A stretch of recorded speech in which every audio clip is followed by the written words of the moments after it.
यमुना तीरावर चारे जय राधा माधव कुंज विहार गोपीजन वल्लभ गिरिवरधारी जय राधा माधव कुंज विहार गोपीजन वल्लभ गिरिवरधारी।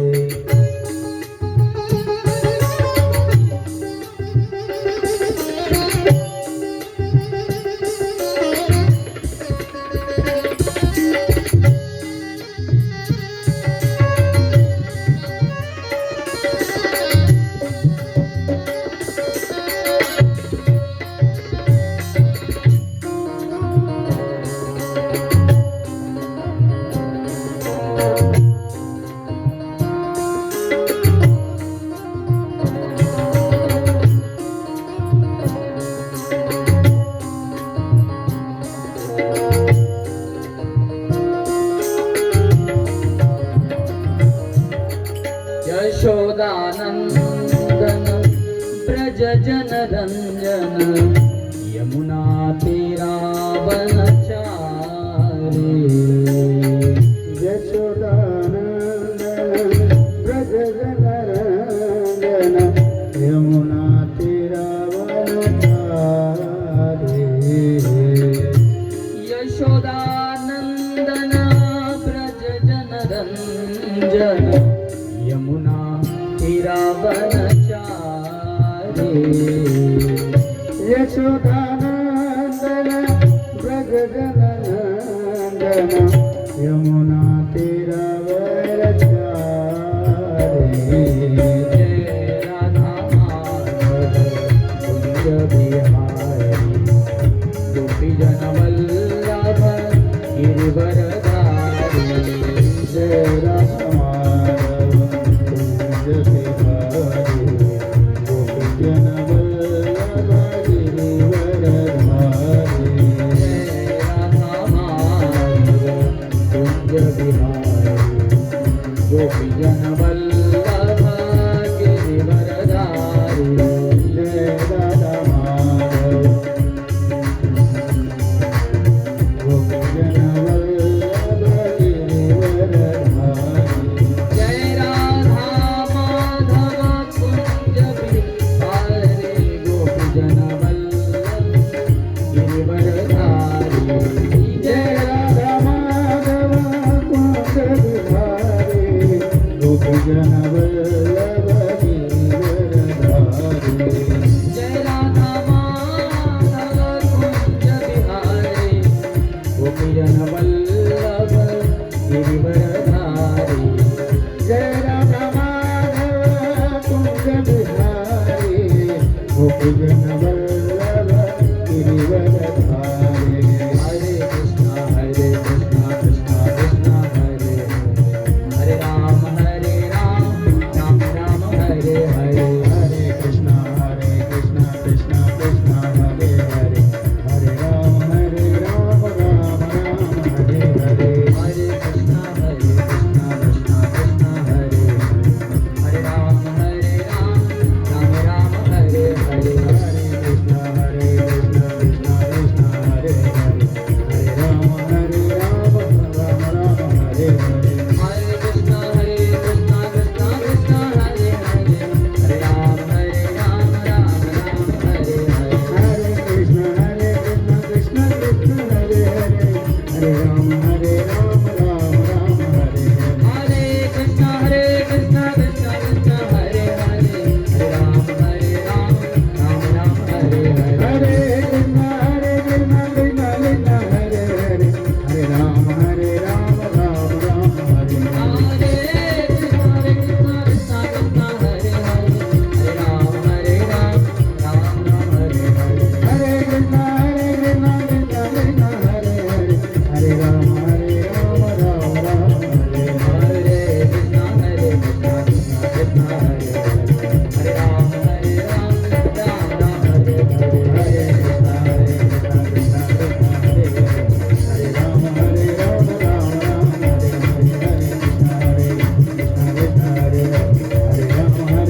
ग्रंथराज श्रीमद् भागवत महापुराण की जय। भागवत कथा महामहोत्सव की जय। निताय गौर प्रेमानंदे हरि हरि बोल। ओम नमो भगवते वासुदेवाय। ओम नमो भगवते वासुदेवाय। ओम नमो भगवते वासुदेवाय।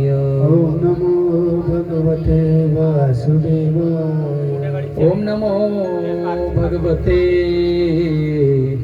वासुदेवाय। ओम नमो भगवते वासुदेवाय। नारायणं नमस्कृत्य नरं चैव नरोत्तमं देवीं सरस्वतीं व्यासं ततो जयामुदीरयेत्। नष्टप्रायेषु अभद्रेषु नित्यं भागवत सेवया भगवति उत्तमश्लोके भक्तिर्भवति नैष्ठिकी। कृष्णाय वासुदेवाय देवकी नन्दनाय च नन्दगोपकुमाराय गोविन्दाय नमो नमः। यं प्रव्रजन्तमनुपेतमवेदकृतं द्वैपायनो विरहकातराजुभाव पुत्रेति तन्मयतया तरोहिणीरूतं सर्वभूतहृदयसम्मानतोऽस्मिन्। यस्यानुभावमखिल श्रुतिसारमेकम् अध्यात्मदीपमतिदिर्शतां तमोन्धं संसारिणां करुण्या पुराणगुह्यं तं व्याससूनुमुपयामि गुरुं मुनीनाम्। अभिमन्युसुतं सूतप्राहुर्भागवतोत्तमा तस्य जन्ममाश्चर्यं कर्माणि च गृहिणिनः। ॐ अज्ञानतिमिरान्धस्य ज्ञानाञ्जनशलाकया चक्षुरुन्मीलितं येन तस्मै श्रीगुरवे नमः।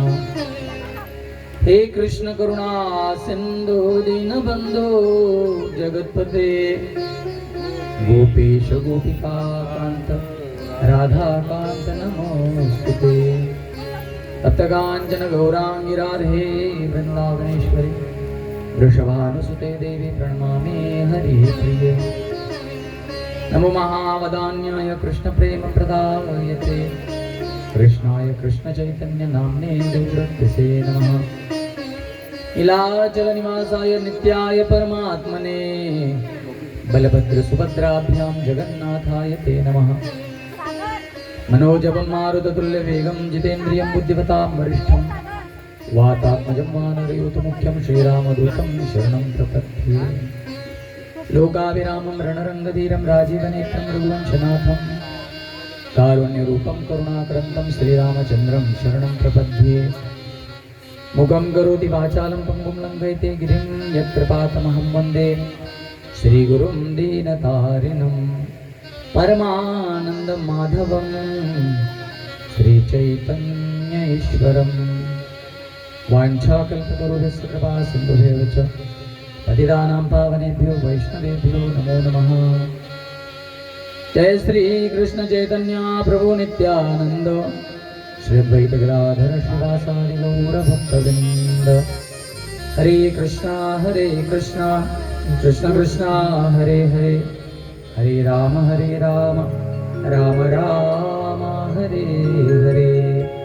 हरे कृष्णा कृष्ण कृष्ण हरे हरे हरे राम राम राम हरे हरे।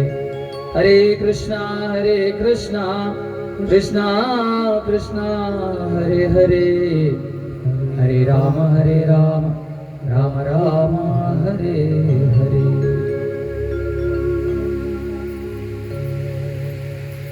नमो विष्णुपादाय कृष्णपृष्ठाय भूतले श्रीमते भक्तिवेदांत स्वामिने नामिने। नमस्ते सारस्वती देवे गौरवाणी प्रचारिणे निर्विशेष शून्यवादी पाश्चात्य देशकारिणे। जय श्री कृष्ण चैतन्य प्रभु नित्यानंद श्री अद्वैत गदाधर श्रीवासादि गौर भक्तवृंद। हरे कृष्ण कृष्ण कृष्ण हरे हरे हरे राम राम राम हरे हरे।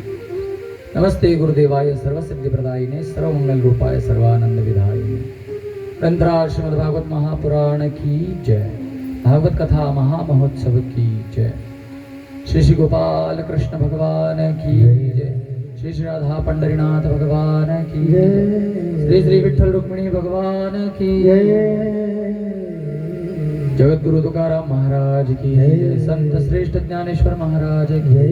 जगत गुरु श्रील प्रभुपाद की जय। पतित पावन श्रील गुरु महाराज की जय। समस्त वैष्णव वृंद की जय, समस्त आचार्य वृंद की जय, समस्त साधु संतन की जय।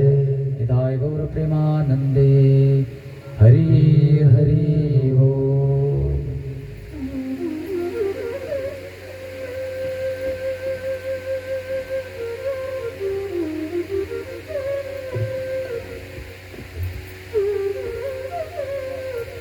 हरे कृष्ण, हरी हरी, असाच राहू द्या, आवाज छान आहे, याला नका बदलू। हरे कृष्ण, हरे हरे, हरे कृष्ण। ओके, पुन्हा एकदा तुम्हा सर्व भाविक भक्तांचं या ठिकाणी हार्दिक स्वागत आहे। आज कथेचा कितवा दिवस आहे? तिसरा दिवस आहे, प्रथम सत्र आहे। आणि आज आपण भागवतमला सुरुवात करत आहोत।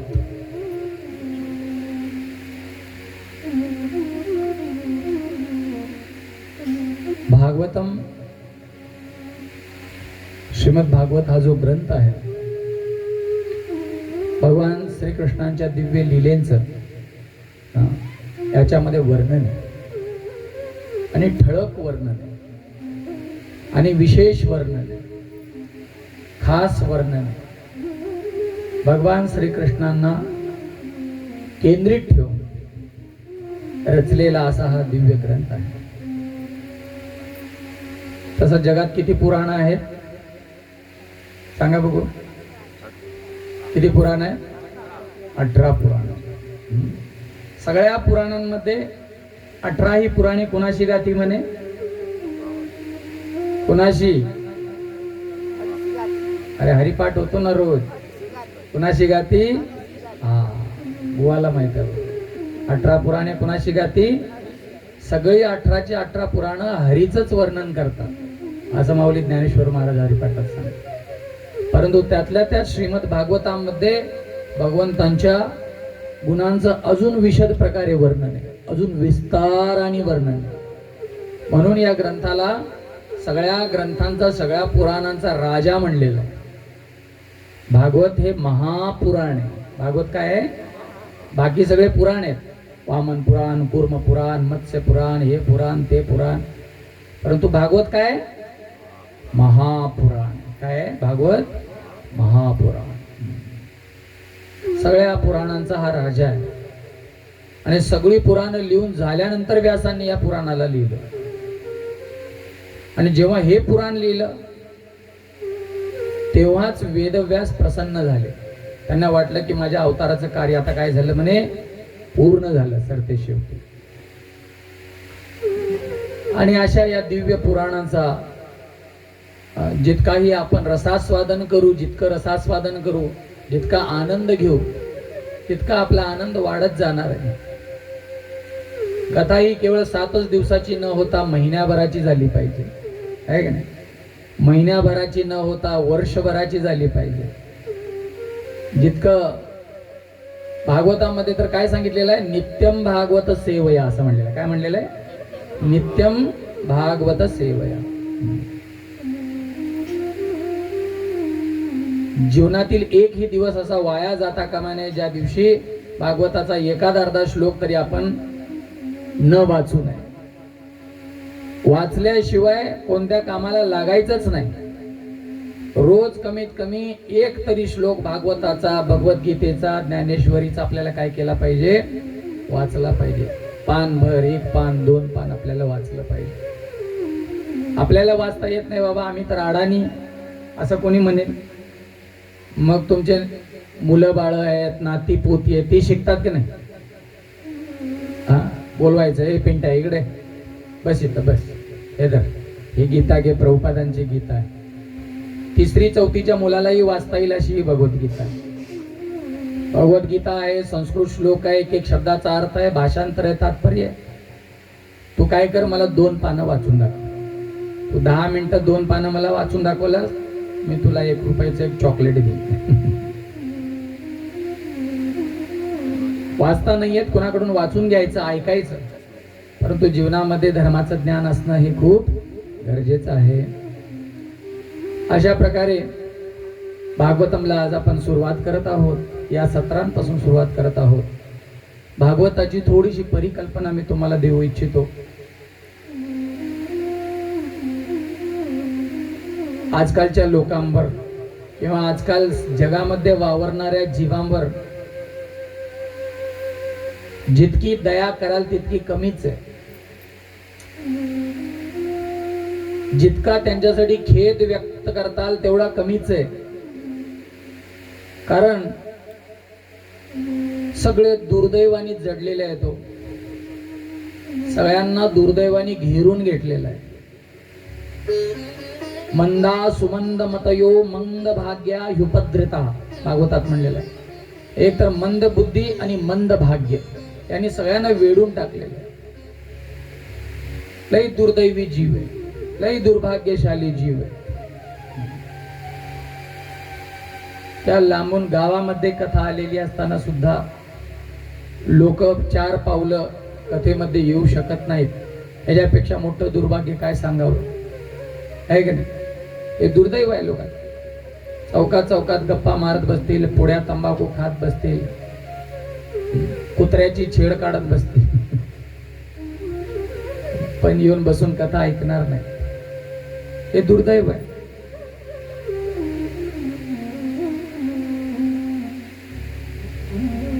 मंदा सुमंद मतयो मंद भाग्या ह्युपद्रिता.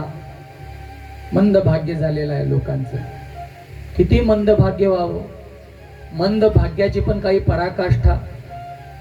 स्वतःला आपण हिंदू मानवतो, स्वतःला आपण धार्मिक मानतो, स्वतःला आपण धर्माचे रक्षक मानतो, परंतु दुर्दैव लोकांचं आजकालच्या जमान्यात इतकं झालेलं आहे, लोकांना भगवद्गीता आणि भागवत मधला अंतर समजत नाही. आली का गोष्ट लक्षात? आजकालच्या पिढीला तुम्ही विचारा, काय रे तुला गीता भागवत असं एकच आहे की महाराज? सगळं भगवद्गीता बी तीच आहे, भागवत बी तेच आहे असं म्हणणारी लोक झालेली आहेत. लोकांना याच्यातला फरक सुद्धा कळायला तयार नाही की भगवद्गीता काय आणि भागवत काय. म्हणून या सत्राच्या आरंभी मी तुम्हाला थोडीशी भागवताविषयी माहिती देतो, जेणेकरून तुमच्या लक्षात येईल की नक्की भागवत काय.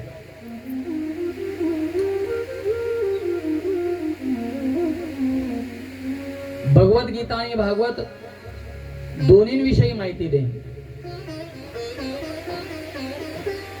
सगळ्यात मोठी गोष्ट, सगळ्यात मोठा फरक म्हणू शकता गीतेतला आणि भागवतातला, तो म्हणजे भगवद्गीता म्हणजे भगवान कृष्णांनी सांगितलेली गीता. भगवद्गीता म्हणजे भगवान श्रीकृष्णांनी अर्जुनाला सांगितलेला उपदेश म्हणजे भगवद्गीता. भगवंतांनी बोललेली वाक्य ज्या ग्रंथात आहेत त्याला भगवद्गीता म्हणतात.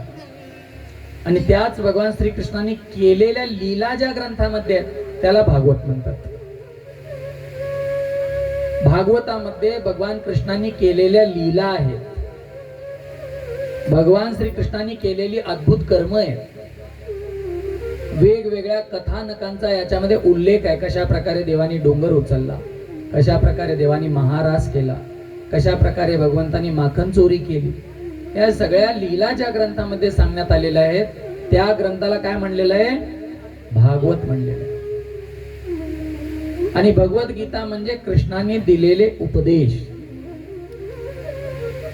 गीतेच्या महात्म्यात म्हणलेलं आहे, या स्वयं पद्मनाभश्च मुख पद्मात विनिसृतः. भगवद्गीता पद्मनाभ भगवान श्रीकृष्णांच्या मुखातून आलेली आहे.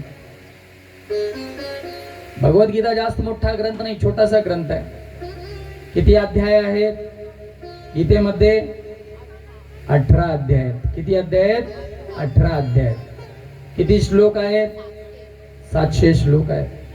700 श्लोक 18 अध्यायाची गीता आहे. 1.5 तासामध्ये सांगितली. कुठं सांगितली? कुरुक्षेत्राच्या युद्धभूमीवर. कोणी कोणाला सांगितली? कृष्णाने अर्जुनाला सांगितली. परंतु भागवत म्हणजे काय? भागवत कोणी कोणाला सांगितलं? परीक्षिताने, सुखदेव गोस्वामींनी राजा परीक्षिताला सांगितलं. हेच कथानक नैमिषारण्यामध्ये सूत गोस्वामी शौनकादी ऋषी मुनींना सांगतात. आणि या ग्रंथाच्या लिखाण करायची जेव्हा पाळी आली तर ग्रंथाचं लिखाण कोणी केलेलं आहे, संकलन कोणी केलेलं आहे, वेदव्यासांनी केलेलं आहे. तशी भगवद्गीता सुद्धा कोणी लिहिलेली आहे, व्यासांनीच लिहिलेली. कोणी लिहिलेली आहे, व्यासांनी लिहिली की नाही. भगवद्गीता महाभारताचा एक अंग आहे. महाभारतामध्ये महाभारत एक मोठा प्रबंध आहे, खूप मोठा ग्रंथ. त्या ग्रंथामध्ये वेगवेगळे पर्व आहेत. काय आहेत त्याच्यामध्ये एक भीष्म पर्व नावाचा पर्व येतो. त्या भीष्म पर्वामध्ये ही 18 अध्यायाची भगवद्गीता आहे. महाभारत सुद्धा कोणी लिहिलं, व्यासांनी लिहिलं. भगवद्गीता कोणी कुणाला सांगितली, कृष्णाने अर्जुनाला. भागवत कोणी कुणाला सांगितलं, शुकदेव गोस्वामींनी राजा परीक्षिताला. भगवद्गीता कुरुक्षेत्रामध्ये सांगितली तर भागवत कुठं सांगण्यात आलेलं आहे, शुकताल नावाचं ठिकाण आहे. लक्षात ठेवायचं. काय नाव आहे, शुकताल. गंगेच्या काठावर मेरठ नावाचं शहर आहे, दिल्लीच्या जवळच शुकताल नावाचं ठिकाण आहे. सूत गोस्वामींनी कथा कुठं सांगितली, 88,000 ऋषीमुनींना नैमिषारण्यामध्ये. कुठं सांगितली, नैमिषारण्य. लखनौच्या जवळ तुम्ही गेला तिथं नैमिषारण्य, त्या ठिकाणी सांगितलं. भगवद्गीतेमध्ये 18 अध्याय 700 श्लोक आहेत. तर भागवतामध्ये किती स्कंद आहेत, 12 स्कंद आहेत. किती स्कंद आहेत, 12 स्कंद आहेत. किती श्लोक आहेत तो सांगा बघू लवकर. 18,000 श्लोक आहेत. मोठा ग्रंथ, 18,000 श्लोक आहेत. किती अध्याय आहेत,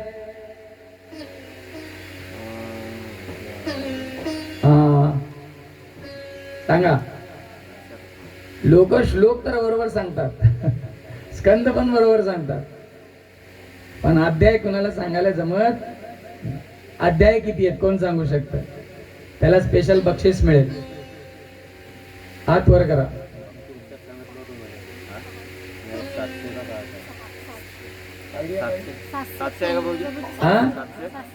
हा आला, लक्ष्मणाला लांबून कुत्र्याला संत्री खायला घालून. सांग बाळ.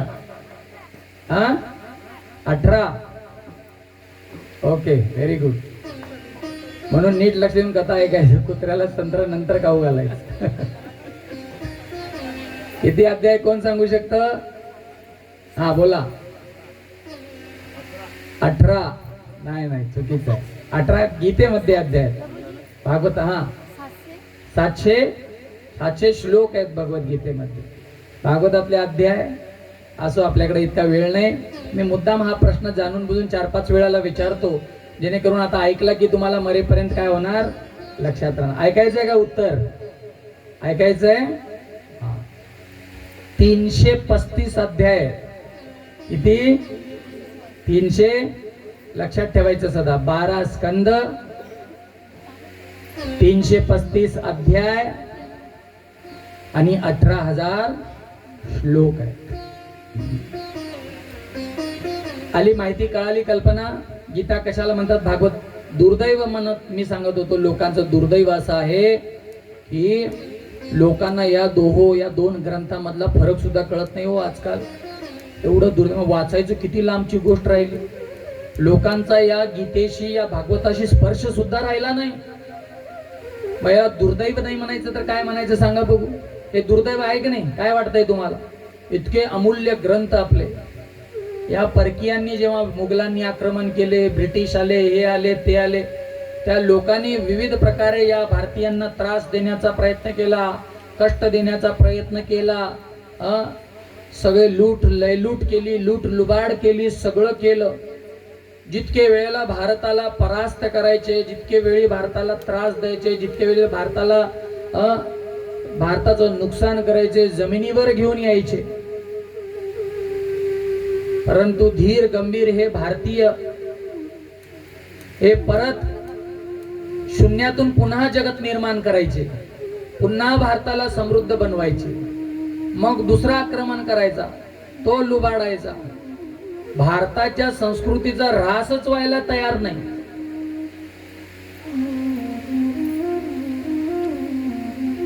मग त्यांच्या लक्षात आलं की हे भारतीय कितीही यांची लयलूट केली, लुबाड केली, तरी हे कसे उभे राहतात.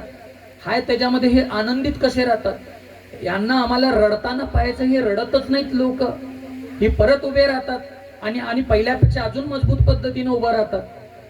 ह्याचं काय कारण आहे त्या लोकांना समजायला तयार नाही. हा इकडे लक्ष द्या, पुढं पुढं बघा, लोक येतात जातात, आपण पुढे लक्ष द्यायचं. जेव्हा या विदेशीयांना विधर्मीयांना लक्षात आलं की यांना पुनर्जीवन देण्याचं कार्य यांचे ग्रंथ करतात, यांचे साधू संत उपदेश देऊन करतात, यांना परत ज्याची आशा संपलेली आहे, निराशाच नव्हे तर हताशा ज्याच्या जीवनात आलेली आहे, त्याच्या जीवनात सुद्धा साधू संत उपदेश घेऊन येतात. ज्ञानांजन शलाकया चक्षु उन्मीलितम तस्मै श्री गुरुवे नमः असे गुरु येतात आणि ज्ञान रूपी अंजन डोळ्यात लावून त्यांचे डोळे उघडून टाकतात. आणि ही लोक परत प्रसन्न होतात, परत शून्यातून नवीन जगत निर्माण करतात. म्हणून यांनी काय विचार केला की जर का या भारताचा ह्रास करायचा असेल, याची संस्कृती नष्ट करायची असेल, तर सगळ्यात आधी त्यांचे ग्रंथ नष्ट करायला पाहिजे. हे ग्रंथच यांना पुनर्जीवन देतात. हे ग्रंथच माऊली ज्ञानेश्वर महाराजांची ज्ञानेश्वरी पुन्हा उभा करते. तुकाराम महाराजांचा दिव्य ग्रंथ वेदा समान मानलेले ही जी गाथा आहे, ही लोकांना परत जगण्याचा उल्हास देते. म्हणून काय करा, हे सत्शास्त्र सगळे साधू संतांचे शास्त्र सगळे काय करा म्हणे, हे जाळून टाका. म्हणून अक्षरशः त्यांनी नालंदा नावाचं एक विद्यापीठ होतं, जिथं देश विदेशातून लोक शिकायला यायचे, त्याला पेटवून दिलं. बरं, सत्य घटना सांगतो इतिहासाची. म्हणजे यांचं ज्ञान नष्ट करावं, तेव्हाच ही लोक त्यांचं कंबरड मोडेल, त्याच्यानंतर जिंदगीत कधी उभा राहू शकणार नाही. आणि इतक्या हजारो शेकडो वर्षापासून त्यांना ते जमलं नव्हतं. मग हळूहळू काय झालं, हे ख्रिश्चन मिशनरी आली, मग त्याच्यानंतर कॉन्व्हेंट स्कूल चालू झाल्या. Saint Joseph, saint Meera, saint Paul आहे का नाही, बिशप वगैरे. आणि लोकांच्या डोक्यात येड घुसवलं, आमची शाळा लई महान आहे. आणि आपले सगळे हिंदू लोक सुद्धा मरून त्या शाळेमध्ये, आता पुण्यामध्ये ते बिशप नावाची शाळा किंवा 2-3 शाळा आहेत, सेंट झेवियर वगैरे, इथं ऍडमिशन घेणं लई कठीण आहे. मुलगा एकदा आत गेला तर आई वडील त्या प्रेमायसिस मध्ये आत जाऊ शकत नाहीत, असे त्यांचे कडक नियम. आई वडिलांना आत घेत नाहीत शाळेत. आणि मुलांना तिथं काय शिकवतात, आपल्याला वाटतं की माझा मुलगा एकदम सूट बूट मध्ये एकदम मोठा शेठ बनणार आहे, खूप मोठा असा माननीय व्यक्ती बनणार आहे, असं आपल्या आई वडिलांना वाटतंय, भ्रांती वाटते. परंतु त्या ठिकाणी त्यांच्या डोक्यामध्ये कचरा घुसवला जातो. त्या ठिकाणी त्यांना धर्मापासून परावृत्त केलं जातं. काय ठेवलंय त्या गीतेमध्ये, काय ठेवलंय त्या भागवतामध्ये, बायबल वाचा, कुराण वाचा, हे वाचा, ते वाचा, नको ता सगळा कचरा त्या लोकांच्या डोक्यामध्ये घुसतो. लहानपणी आमची टीचर आम्हाला शिकवायची, मराठी शाळेची टीचर, ये रे पावसा तुला देतो पैसा, आहे का नाही. लहान मुलं निरागस मनाने ये रे पावसा म्हणायची. पाऊस वेळोवेळी यायचा, बरोबर 6 जून झाला की पाऊस पडलाच पाहिजे. आज येतो का जून मध्ये पाऊस, आम्ही दिंड्या करतो, आमची तोंड काळी पडलेली असतात. आषाढी वारी जेव्हा करतो, पंढरपूरला पोहोचेपर्यंत पावसाचा ठेम नाही. आणि पाऊस कधी येतो, दिवाळीत पाऊस पडतो. कधी पाऊस पडतो, पुण्यात अजून बी पाऊस चालू आहे. हे असं का झालं, जेव्हा आपली मुलं कॉन्व्हेंट शाळेमध्ये गेली आणि म्हणू लागली रेन गो अवे, पाऊस दूर जा, पाऊस दूर जा, त्याच्याने पाऊस येणं बंद झालं. आणि खरं सांगायचं म्हटलं तर हसण्याची गोष्ट नाही आहे. कारण लहान मुलांची मनं कशी असतात, लहान मुलं कुठली फुलं म्हणे, देवाघरची फुलं आहेत. ते बेचारे निरागस मनाने ये रे पावसा म्हणलं, त्या पावसाला येणं भागच आहे. पण त्या मुलांनी जेव्हा म्हणायला सुरुवात केली, रेन गो आवे, चल दूर हो, लांब हो, येऊ नको, पाऊस कशाला येतोय. मग सगळे बेचारे आपले बळीराजा, आपले शेतकरी सगळे तेल वतून हातावर बोंबलायला लागतात, पाऊस येत नाही. आता जिथं जसं थोडं पीक आलं, जोरात पाऊस गारगोट्या मारल्या, होतं नव्हतं ते बी पीक सगळं काय झालं, पडलं की नाही, संपलं, सगळं नुकसान झालं. अशा प्रकारे यांनी आपल्या संस्कृतीचा ऱ्हास केला. या विधर्मीयांनी सगळ्यात पहिला काय केलं, आपल्या शास्त्रांपासून आपल्याला लांब केलं हो. आणि त्याचा दुष्परिणाम आज आपण पाहतो. आजकालच्या पिढीला गीता आणि भागवत मधलं अंतर सांगता येत नाहीये. त्या गाढवांना सूटबूट माल्या, शिकल्या सवरलेल्या लोकांना वाटतं गीता आणि भागवत एकच आहे. तीच की भगवद्गीता, तेच की भागवत, तेच आहे ते सगळं सगळं एकच असतंय ते. त्या गाढवांनी जिंदगीत कधी बघितली नाही गीता. ही गीता एवढी महत्वाची आहे, ही प्रत्येक माणसापर्यंत पोहोचली पाहिजे. याच्यासाठी साधू संतांनी किती कष्ट सहन केलं. ज्ञानेश्वर महाराजांना गीता असताना ज्ञानेश्वरी लिहायची काय गरज होती सांगा बघू. त्यांना माहित होतं कित्येक जण असे असतील खेड्यापाड्यातली लोक ज्यांना संस्कृत येत नाही. गीता संस्कृत मध्ये, म्हणून त्यांनी मोडी भाषेत लिहिली गीता. त्यालाच तर काय म्हणतो आपण, ज्ञानेश्वरी म्हणतो. भावार्थ लिहून दिला. बाबा बघा या ठिकाणी कृष्णाला असं म्हणायचं. विविध ओव्या त्यांनी लिहिल्या आणि समजावून सांगितलं. किती सुंदर सुंदर त्याच्यात उदाहरणं दिली की जेणेकरून तुम्ही आपल्या वैयक्तिक जीवनामध्ये त्या गीतामृताचा स्वीकार करू शकाल, त्या गीतेचं ज्ञान आपल्या जीवनात उतरवाल. परंतु दुर्दैव या आपण काय करत गेलो, आपल्या सगळ्या शास्त्रांपासून, आपल्या सगळ्या ज्ञानापासून, वैदिक ज्ञानापासून आपण परावृत्त होत गेलो. आणि हे नको नको ते ज्ञान प्राप्त करून उलट आपल्या शास्त्रावर प्रश्न निर्माण करायला लागलो. स्वतःला अभिमानाने नास्तिक म्हणून घेऊ लागलो. आम्ही तर एथिस्ट आहे, आम्ही तर नास्तिक, आम्ही कुठल्याच देवाला मानत नाही.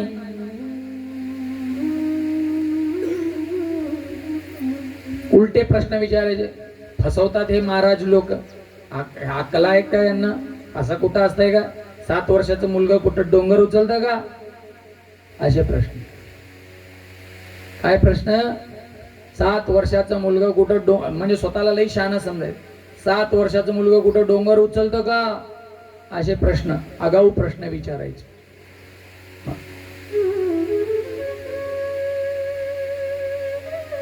जेव्हा आपल्याला या गोष्टीचं ज्ञान होईल की अनंत शेष रूपाने अनंत कोटी ब्रह्मांड जो व्यक्ती आपल्या डोक्यावर धारण करतो, त्याच्यासाठी हा डोंगर किती मोठा आहे हो गोवर्धन. अनंत शेषाच्या रूपाने अखिल ब्रह्मांड एका मौरीच्या दाण्यासारखं जो देव डोक्यावर उचलतो, त्याच्यासाठी डोंगर उचलणं काही कठीण कार्य आहे का? पण या गाढवांना कोण समजावून सांगणार?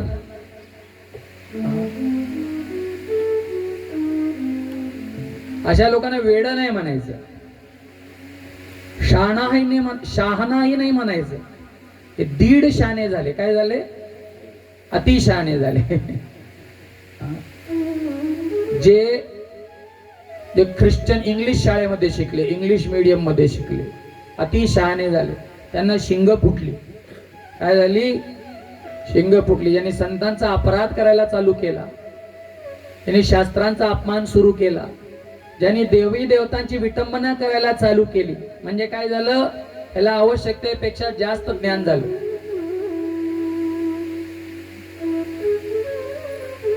भागवतम वेदव्यासांनी लिहिलं, त्याचं संकलन वेदव्यासांनी केलेलं आहे.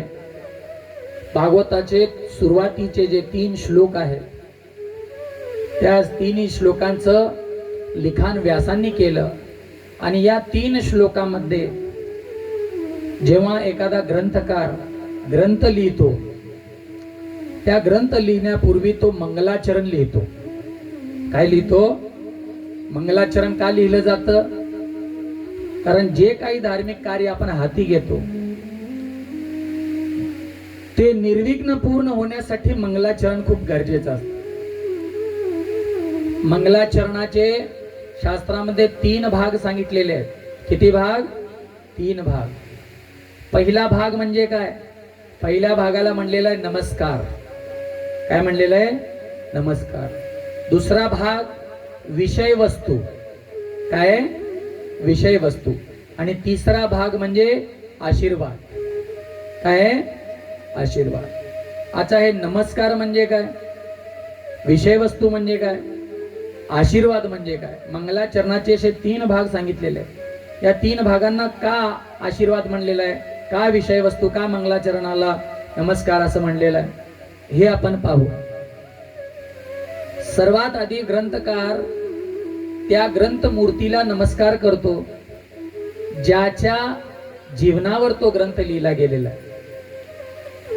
ज्या देवी देवतासाठी, ज्या ग्रंथ पुरुषासाठी तो ग्रंथ लिहिला गेलेला आहे त्या देवाला सर्वात आधी काय केलं जातं? नमस्कार केलं जातं. त्याला नमस्कार म्हणलेला आहे. पहिला भाग झाला. दुसरा भाग आहे विषय वस्तू. काय? विषय वस्तू. विषय वस्तू म्हणजे काय? तो जो ग्रंथकार आहे तो थोड्याशा संक्षिप्त शब्दामध्ये सांगतो तुम्हाला की बाबा पुढं तुम्हाला या ग्रंथामध्ये नक्की कुणाविषयी काय ऐकायला मिळणार आहे, त्याची तो एक हिंट देतो. जसं कुठल्याही ग्रंथाच्या पूर्वी अनुक्रमणिका असते की नाही, अनुक्रमणिका बघितली की तुमच्या लक्षात येते बाबा काय काय पुढं कुठले कुठले अध्याय येणार आहे.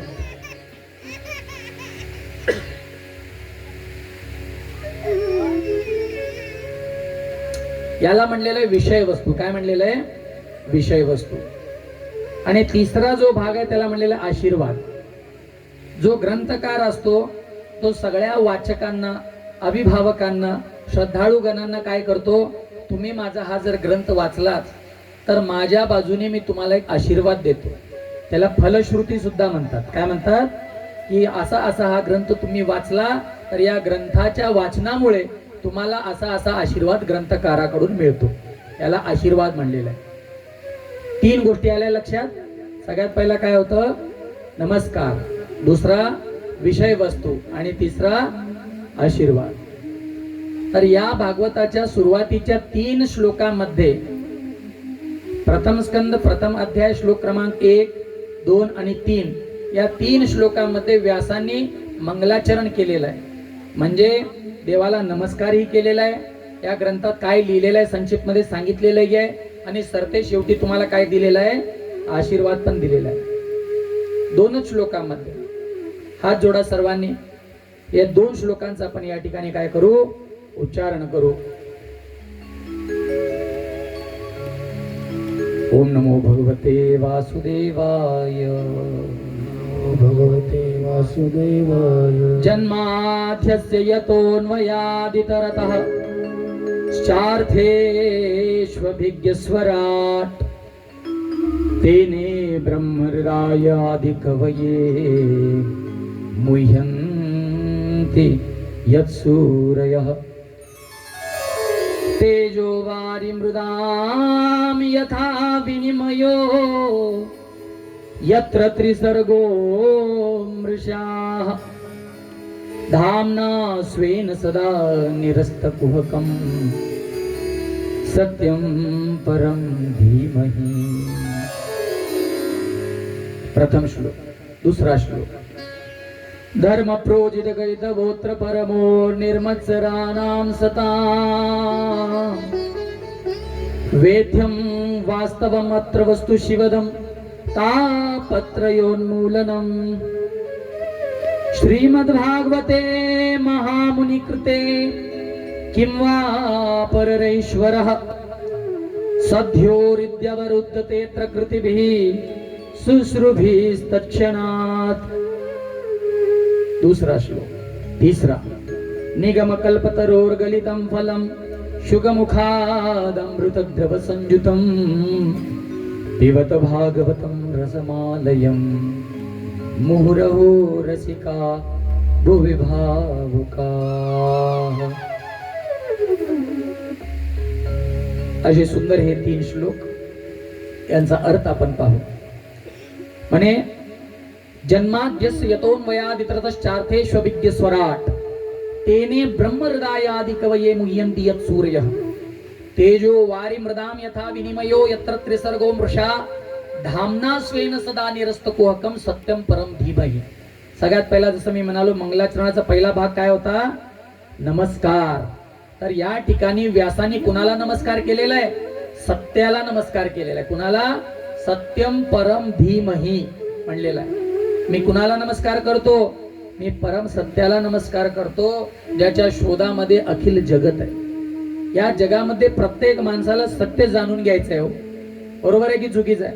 प्रत्येकाला नक्की काय झालं छोटी मोठी भांडणं जरी झाली ना, एखादा माणूस येतो 4-8 म्हणजे भांडणं शांत झाल्यावर आणि येऊन कबरेवर हात ठेवून विचारतो, नक्की खरं काय झालं ते सांग. काय म्हणतो, खरं काय ते सांग. आहे की नाही? एखादा छोटासा चोर जरी सापडला, त्याला पकडून त्याला पहिला बदललं जातं, खरं खरं सांग. काय म्हणतात, खरं खरं सांग काय झालंय, खरं सांग, तू घेतलायस की नाही. असं नाही. या जगामध्ये प्रत्येक माणूस हा सत्याच्या शोधात आहे. कशाच्या शोधात आहे, सत्याच्या शोधात. तर या ठिकाणी वेदव्यासांनी कृष्णाला, रामाला, नारायणाला, पांडुरंगाला कुणाला नमस्कार केला नाही. का बरं कुणाला नमस्कार केला नाही? का बरं सत्यालाच नमस्कार केला? कारण लोकांची भ्रांती असं व्हायला नको की पांडुरंगाला, कृष्णाला, रामाला नमस्कार केला असता तर जो माणूस आहे, जो दुसऱ्या जातीमध्ये जन्माला आलेला आहे, धर्मामध्ये जन्माला आलेला आहे, तो म्हणला असता बाबा यो तर हिंदूंचा धर्मग्रंथ आहे, कारण इथं पांडुरंगाला नमस्कार केलाय. आहे का नाही? जो माणसाच्या जन्माला आलेला आहे, मग तो कोणत्याही धर्माचा असो, कोणत्याही पंथाचा असो, ज्याला खरं ते जाणून घ्यायचं आहे, सत्य जाणून घ्यायचं, त्यांनी भागवत वाचायचं. कारण भागवत हा एकमेव असा ग्रंथ आहे जो तुम्हाला खरं काय ते सांगतो. म्हणून या ठिकाणी व्यासांनी सत्याला नमस्कार केलेला आहे. हा केवळ हिंदू लोकांचा धर्मग्रंथ नाही आहे, याच्यामध्ये काही रिस्ट्रिक्शन नाही आहे. एखादा ईसाई व्यक्ती सुद्धा हा ग्रंथ वाचू शकतो. आम्ही पाहतो इस्कॉन संस्थेतर्फे कित्येक लोकांना देश विदेशामध्ये हा ग्रंथ वाटला जातो. गीता भागवत वाटली जाते. ती लोक हे ग्रंथ वाचून भगवंताचे भक्त बनत आहेत. रस्त्यावर नाचतायत, हरे कृष्ण कृष्ण कृष्ण हरे हरे, हरे राम राम राम हरे हरे करून. सुंदर सुंदर एकदम आकाशातून उतरलेल्या अप्सरांसारख्या सुंदर गोऱ्या गोऱ्या पान अशा सुंदर सुंदर नवयुवती, सुंदर सुंदर गोपी ड्रेस साडी घालून, अशा गोपी डॉट्स वगैरे लावून नटून थटून रस्त्यावर देवाच्या नावाचं न लाजता कीर्तन करत आहे. आणि आजकाल भारतामध्ये शहरातल्या मुलींना आपल्याला पदर घ्यायला लाज वाटते, साडी घालायची काय वाटते, लाज वाटते. आम्ही काय मुलापेक्षा कमी आहे का पॅन्ट शर्ट घालून फिरायचं? पदर कुठला पदर घेणार, पदर राहिलाच नाही. आहे का नाही? पहिला बघा, अजून सुद्धा काही वयोवृद्ध स्त्रिया या असतात, न कळत सुद्धा त्यांच्या डोक्यावरून काय पदर खाली गेलो. शक्य आहे का? आजकाल परिस्थिती अशी भयंकर झालेली आहे की पदरच राहिला नाही, मग काय डोक्यावर घेणार? परंतु विदेशामध्ये, आणि हा परिणाम कशाचा झालाय? हा परिणाम गीता भागवताच्या प्रचाराचा झालाय. तुम्हाला आश्चर्य वाटेल, रशिया, सोव्हिएत युनियन, ज्या ठिकाणी नास्तिक सरकार होतं, आज त्या देशामध्ये एकदम भरारीनं वाढणारा धर्म कोणता आहे म्हणे? इस्कॉन हरे राम हरे कृष्ण रिलीजन. सुपर फास्ट, एकदम असं ग्रोविंग, जो वाढतच चाललाय, ज्याला आवरणं कठीण झालेलं आहे, असा कोणता धर्म असेल तो हरे कृष्ण धर्म आहे म्हणे. वृंदावनात तुम्ही गेला, त्या ठिकाणी तुम्हाला भारतीय भक्त कमी दिसतील, रशियाचे, अमेरिकेचे भक्त जास्त दिसतील बघायला, देशी विदेश. आणि तुमच्यापेक्षा चांगलं हिंदी बोलतील हो, कीर्तन करत राहतील. चला, अशा प्रकारे त्यांच्या जीवनाचा कायापालट झालेला आहे.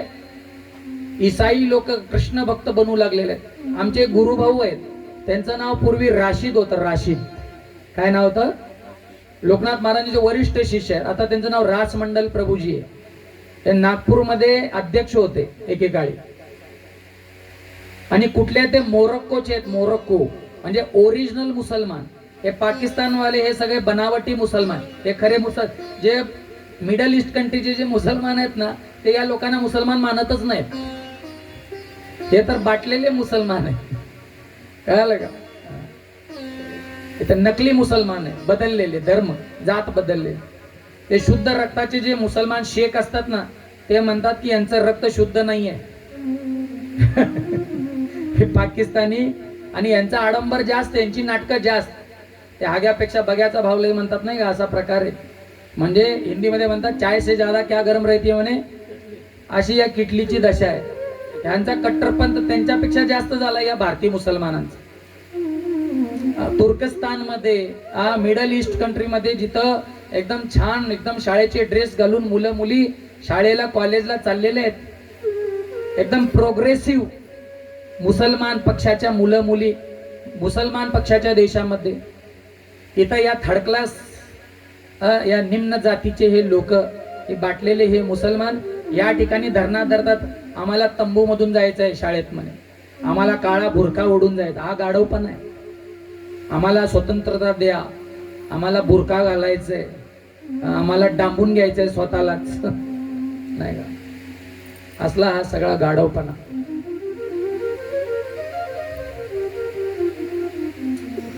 ज्याही लोकाला सत्य जाणून घ्यायचंय, आमचे एक प्रभूजी आहेत, खूप मोठे प्रचारक आहेत, त्यांचं नाव सार्वभौम प्रभू, नाव ऐकलं असणार तुम्ही, खूप छान प्रवचन करतात.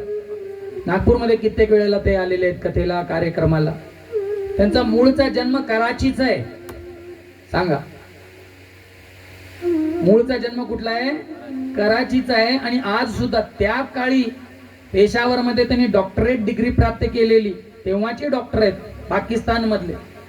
आता ते पाकिस्तान मध्ये जाऊन सुद्धा इस्कॉनचा प्रचार करतात. आणि तुम्हाला ऐकून आश्चर्य वाटेल, पाकिस्तान मध्ये इस्कॉनची रथयात्रा निघते. इस्कॉन मध्ये या जगन्नाथाची रथयात्रा निघते पाकिस्तान मध्ये. हा प्रभाव या गीता भागवताचा आहे. जे हिंदूचे कट्टर हिंदू लोक आहेत, जे प्रचाराच्या मागे लागलेत, म्हणा जय श्रीराम म्हणा, गळ्यामध्ये भगवे दुपट्टे घाला, या सगळ्या चांगल्या गोष्टी आहेत, परंतु त्यांना अजून काय केलं पाहिजे?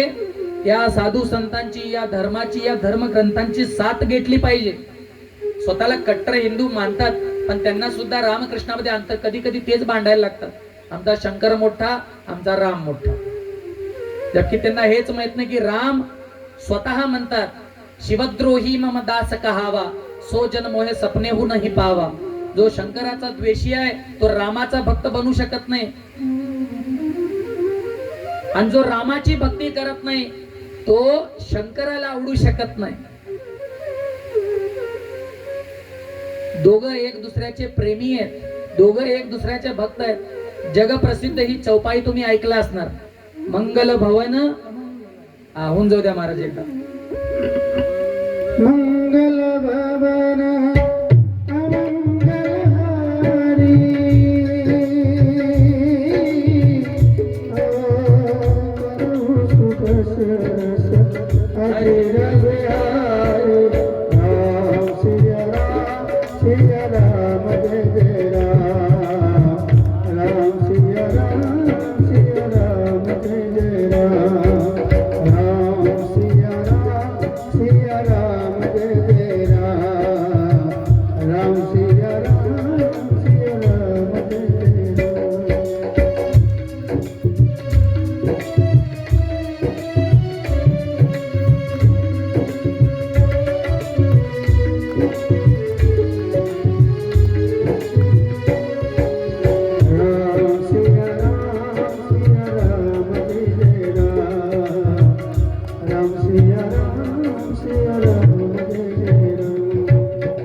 जगप्रसिद्ध चौपाई हे कोण म्हणली माहिती आहे का तुम्हाला? कुणाच्या मुखातली चौपाई आहे?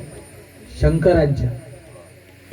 मंगल भवन अमंगल हारी द्रवउसो दशरथ अजीर बिहारी. अजीर म्हणजे अंगण. दशरथाच्या अंगणामध्ये खेळणारा जो बाळ राम आहे ना, तो माझ्यावर दया करो, असा भाव शंकराचा आहे. मग शंकर रामाच्या विरोधात जाऊ शकतात का? रावण कोणाचा भक्त होता सांगा बघू लवकर, जरा जोरा मोठ्या आवाजात.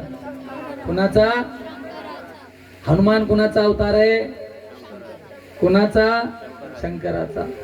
हनुमंताच्या रूपात जेव्हा ते रावणासमोर उभे होते, त्यांनी समजावून सांगितलं, रावणा बघ, मी तुझा आराध्य शंकरच आहे, आणि तुला सांगतोय ज्या माणसाची तू विरोध केलेला आहे राम, ते माझे आराध्य आहेत. त्यांचा विरोध करणाऱ्याचा नायनाट झाल्याशिवाय राहणार नाही, म्हणून मी तुला कळकळीची विनवणी करतो, तू त्या रामाशी वैर सोडून टाक. पण रावण ऐकला का? नाही. रावण म्हणला, माकडाची ही वृत्ती असते, वेगवेगळ्या उलट्या पालट्या कोलांट्या मारून, उड्या मारून तो आपल्या स्वामीची स्तुती करतो. अच्छा, तू माझ्या देवाचं शंकराचं ढोंग सोंग करून मला वेड बनवण्याचा प्रयत्न करतोस का? त्यावेळी हनुमान म्हणाले, विनाशकाले स्वतः शंकर जरी आले तरी तुला ते समजावू शकणार नाहीत. मग शंकराने हनुमंताच्या रूपात रावणाची साथ दिली की रामाच्या पक्षात राहिले? सांगा, कुणाच्या पक्षात राहिले? रामाच्या पक्षात राहून त्यांनी लंकेचीच वाट लावून टाकली. दुनिया चले ना श्री राम के बिना, राम जी चले ना हनुमान के बिना. अशा प्रकारे रामाला हनुमंतापासून म्हणजे रामाला शंकरापासून आणि शंकराला रामापासून विलग केलं जाऊ शकत नाही. परंतु मूर्ख असे स्वतःला तथाकथित सनातनी समजणारे, तथाकथित कट्टर समजणारे, कट्टर हिंदू शेर समजणाऱ्या लोकांना इतकंही ज्ञान नाहीये की आपणच आपल्या पायावर कुऱ्हाडी मारून घेतोय, आपणच शैव बनून, आपणच वैष्णव बनून, आपणच मी रामाचा भक्त आहे, मी शंकराचा आहे, मी कृष्णाचा आहे, आपापल्यामध्ये फूट पाडतात. त्याच्याने आपली शक्ती कमजोर होते आणि इतर लोकांना फावतं. दोघांच्या भांडणामध्ये कोणाचा लाभ असतो? तिसऱ्याचा. अशी गत होते. असो, या जगामध्ये ज्याला सत्य जाणून घ्यायचं आहे त्याला हा धर्मग्रंथ वाचायला पाहिजे. या ग्रंथाला वाचून कित्येक कट्टर मुसलमान भगवत भक्त बनत आहेत, वैष्णव बनत आहेत. कित्येक कट्टर ईसाई, ख्रिश्चन ते सगळे भगवंतांचे भक्त बनत आहेत. का? अच्छा, त्यांना काही असं जबरदस्ती धारदार शस्त्रास्त्र मानेवर ठेवून त्यांना काय बदललं जात नाही, धर्मांतरण केलं जात नाही. आमिष देऊन, प्रलोभन देऊन, तुम्हाला आपण राशन पाणी देऊ, तुम्हाला एक पोतं तांदूळ देऊ, तुम्हाला छोटंसं घर संडास बांधून देऊ, तुम्ही आमच्या धर्मात या, बघा तुम्हाला कसं काय सगळं हे, असं प्रलोभन देत नाही. इस्कॉनद्वारे किंवा कुठल्याही संस्थेद्वारे, कुठल्याही हिंदू धर्माद्वारे आजपर्यंत अशा प्रकारचं आमिष कुणाला दिलेलं नाही. जबरदस्ती कापाकापी हाणून मारून मुल्ला बनवणं म्हणतात नाही का, असा प्रकार हिंदू धर्म करतो का कधी? जेव्हा ती लोक हे ग्रंथ स्वतः वाचतात तेव्हा आदराने, प्रेमाने ते त्या ठिकाणी येतात. त्यांना जबरदस्ती केली जात नाही. पॅन्ट शर्ट सोडून धोतर कुर्ता घालू लागतात. कळालं का? वेगवेगळ्या प्रकारचे जगे जब्बे सोडून एकदम वैष्णवी स्त्रिया, माताजी सुंदर साडी घालू लागतात, गोपी ड्रेस घालू लागतात. माणसं कुर्ता पजामा घालू लागतात, धोतर कुर्ता घालू लागतात, ऊर्ध्व पुंड्र लावू लागतात, केस कापून शेंड्या ठेवू लागतात. हरकत नाही, हळूहळू जागृत होतोय. पण पांडुरंगा चरणी आपण प्रार्थना करू, जितक्या लवकर हा हिंदू समाज, जितक्या लवकर हे सनातनी भक्त जागृत होतील तितकं आपलं नुकसान कमी होणार आहे. या लोकांना जागृत करणं एवढं सोपं काम आहे का? नाही. एका ठिकाणी लिहिलं होतं, एका अर्जुनाला जागृत करण्यासाठी स्वतः पांडुरंगाला, नारायणाला, कृष्णाला 1 तासभर गीता सांगावी लागली, तेव्हा एक जागा झाला अर्जुन. आता आपले लाखो, करोडो, शेकडो, करोडोच्या संख्येने लोक जी बेशुद्ध पडलेली आहेत, ज्यांना धर्माशी काही घेणं देणं नाही, जागृत करायला थोडा वेळ तर लागणारच आहे. परंतु आशा सोडायची नाही, जागृत करत राहायचं आपल्याला. लोकांना जनजागृती खूप गरजेची आहे. गावोगावी, घरोघरी जाऊन लोकांना हलवून हलवून जाग करावं लागणार. उठा उठा साधू संत, साधा आपुले हित, साधा आपुले हित, हलवावं लागतं. काकडामध्ये सुद्धा अभंग गाठलाय का? कारण त्यांना माहित आहे काकडामध्ये सुद्धा लोक झोपणार. म्हणून त्यांना जागृत करावं लागतं. जागृत कुंभकर्णाला कसं वाजवलं जातं, ढोल नगाडे, लोकांना जागृत करावं लागतं. साधा आपुले हित, साधा आपुले हित, हे खूप गरजेचं आहे. सत्याला या ठिकाणी नमस्कार केलेला आहे व्यासजी. परम सत्याला नमस्कार करताना म्हणतात, हे परम सत्य कसं आहे म्हणे, जन्माद्यस्य यतः, हे जे परम सत्य आहे यांनीच या सृष्टीचा निर्माण केलेला आहे. सृष्टी निर्मिली आहे, सृष्टी प्रकट केली. इतकंच नव्हे तर या सृष्टीचं लालन पालन पोषण सुद्धा देवच करतो. आणि जेव्हा या सृष्टीचं कार्यकाळ संपन्न होतं त्यावेळी विनाश सुद्धा या सृष्टीचा भगवंतच करतात. याला म्हणलेला आहे जन्माद्यस्य यतः. अन्वयः इतरतश्च चार्तेष्वभिज्ञ स्वराट, भगवंतांच्या काही गुणांचं वर्णन कसे आहेत म्हणे. भगवान अभिज्ञ, स्वराट. अभिज्ञ म्हणजे सगळं जाणणारे, अभितः जानाति, देवाला सगळं माहित आहे. कधी कधी आम्ही पाहिलंय कित्येक लोक मंदिरामध्ये येऊन उभारतात, देवाची प्रार्थना स्तुती करायची राहिली बाजूला, देवासमोर हेच बडबडत राहतात, देवा डोळे बंद करून डोळे मिटून. इतका सुंदर देव समोर थांबलाय, डोळे उघडून भरून पाय रूप पाहता लोचनी सुख झाले ओसा जणी. पण दुर्दैव असं त्या सुंदर पांडुरंगाच्या समोर जाऊन लोक डोळे बंद, इतर बोंबला जातील सगळं बघत दुनिया, पण पांडुरंगा समोर जाऊन उभारले की डोळे बंद करून उभारतात. सुंदर ते ध्यान उभे विटेवरी ते बघायला पाहिजे की नाही. लोक देवाचं दर्शन नाही घेत, जाताना सगळी दुनिया बघत जातात. देवासमोर गेले एकदम काळे मिट्ट डोळे बंद करून उभा, दिसायलाच नको देव. अच्छा, देवासमोर गेली जरा काही स्तुती करायची, एखादा श्लोक म्हणायचा, काय नाही तर नाही, रामकृष्ण हरी देवाचं नाव तरी घ्यायचं. पण एक व्यक्ती आम्ही असा पाहिला, अशा कित्येक उदाहरण आहेत, देवासमोर जाऊन उभारले, देवा देवा मी तुझ्या चरणात आलोय, देवा देवा माझा मुलगा होऊ दे, माझ्या मुलाला नोकरी लागू दे, त्याला हे होऊ दे, त्याला ते होऊ दे, बाळणपण होऊ दे, चांगली मुलगी होऊ दे, घर मिळू दे, दार मिळू दे, बंगला मिळू दे, गाडी मिळू दे, पैसा अडका मिळू दे, रोगराई नीट होऊ दे, हे होऊ दे, ते होऊ दे, blah blah blah blah blah. तो देव बेचारा करकटेवरी ठेवून या, त्या मजबूरन त्या देवाला कटेवरचे हात काढून कानावर ठेवावे लागतात. आता तरी बस कर, आता तरी काय कर म्हणे, आता तरी थांब, आता तरी बस कर. असा हा गाढवपणा लोकांचा. भगवान श्रीकृष्णानं सांगायची काय गरज नाही, तुमच्या हृदयातच तो देव बसलाय. त्याला तुमचं दुखणं, त्यामुळे तुमचं वाईट बरं सुख दुःख त्या देवाला कळत नसणार आहे का? मग देवासमोर उभारून हे बडबडण्यात काही अर्थ आहे का? देवासमोर गेल्यानंतर रडगाणं गाऊ नका. देवासमोर गेल्यानंतर चांगला एखादा महाराजांचा अभंग गा, चांगली एखादी ओवी गा, चांगली एखादी गवळण गा, एखादा गीतेचा श्लोक गा, एखादा 12वा 15वा अध्याय गा, काहीतरी गा, जेणेकरून देव प्रसन्न झाला पाहिजे. देवासमोर सुद्धा जायचं आणि तेच सगळं रडगाणं मांडायचं. भगवंतांना भागवतामध्ये अभिज्ञा म्हणलेलं आहे. काय म्हणलेलं आहे? सगळं जाणतो तो, तुम्ही त्याच्याकडे मागा नाही मागा, तुम्हाला जे मिळायचंय ते मिळाल्याशिवाय राहणार नाही, आणि जे नाही मिळायचंय त्याच्यासाठी तुम्ही किती आतोनात प्रयत्न करा, ती वस्तू मिळणार नाही म्हणजे मिळणार नाही, ही वास्तविकता.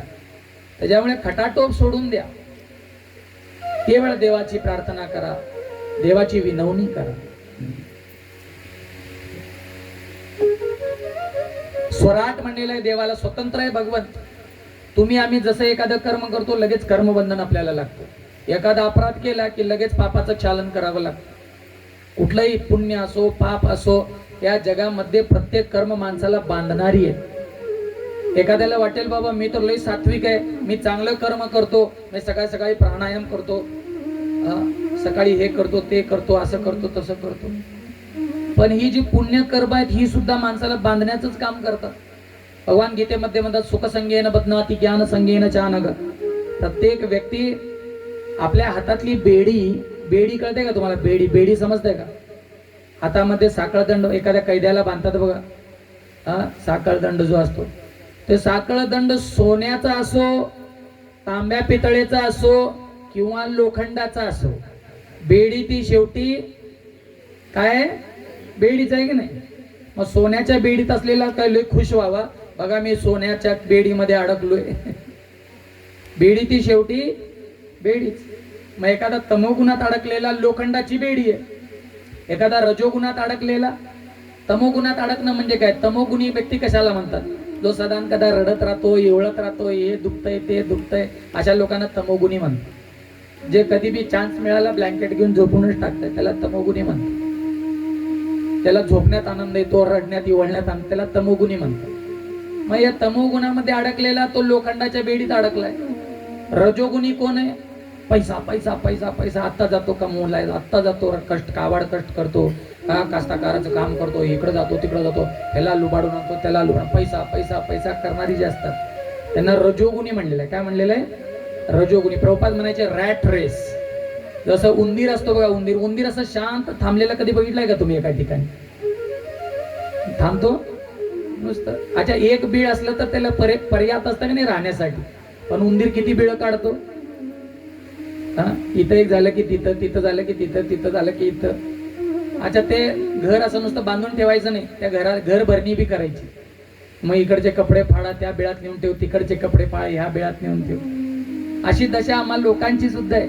इथं एक घर झालं, वावराजवळ एक घर आहे, शेतात एक घर आहे, गावात एक घर, शहरात एक घर आहे, तिथं बी घर भरणी करायचं. इथं पांढरा टीव्ही, इथं काळा टीव्ही, इथं रंगीत टीव्ही, इथं फ्लॅट टीव्ही, तिथं मोठा टीव्ही, तिथं LED, तिथं LCD, तिथं प्लाझ्मा टीव्ही, तिथं होम थिएटर, नाही का? इथं मोटरसायकल, तिथं कार गाडी, तिथं कार गाडी, तिथं अजून कसली गाडी. हे उंदराचीच कामं आहे. ती कसली कामं आहेत? उंदराची. आणि ही कामं करता करता कधी कधी काय होतं की उंदीर आपली बिळं बनवण्यामध्ये एवढा दंग असतो, एवढा दंग असतो, कधी कधी सापाच्या डोक्यावर पाय ठेवून जातो, त्याला कळत नाही. आणि तो साप जो आहे ना, तो असंच पडलेला असतो एकदम सुंदर.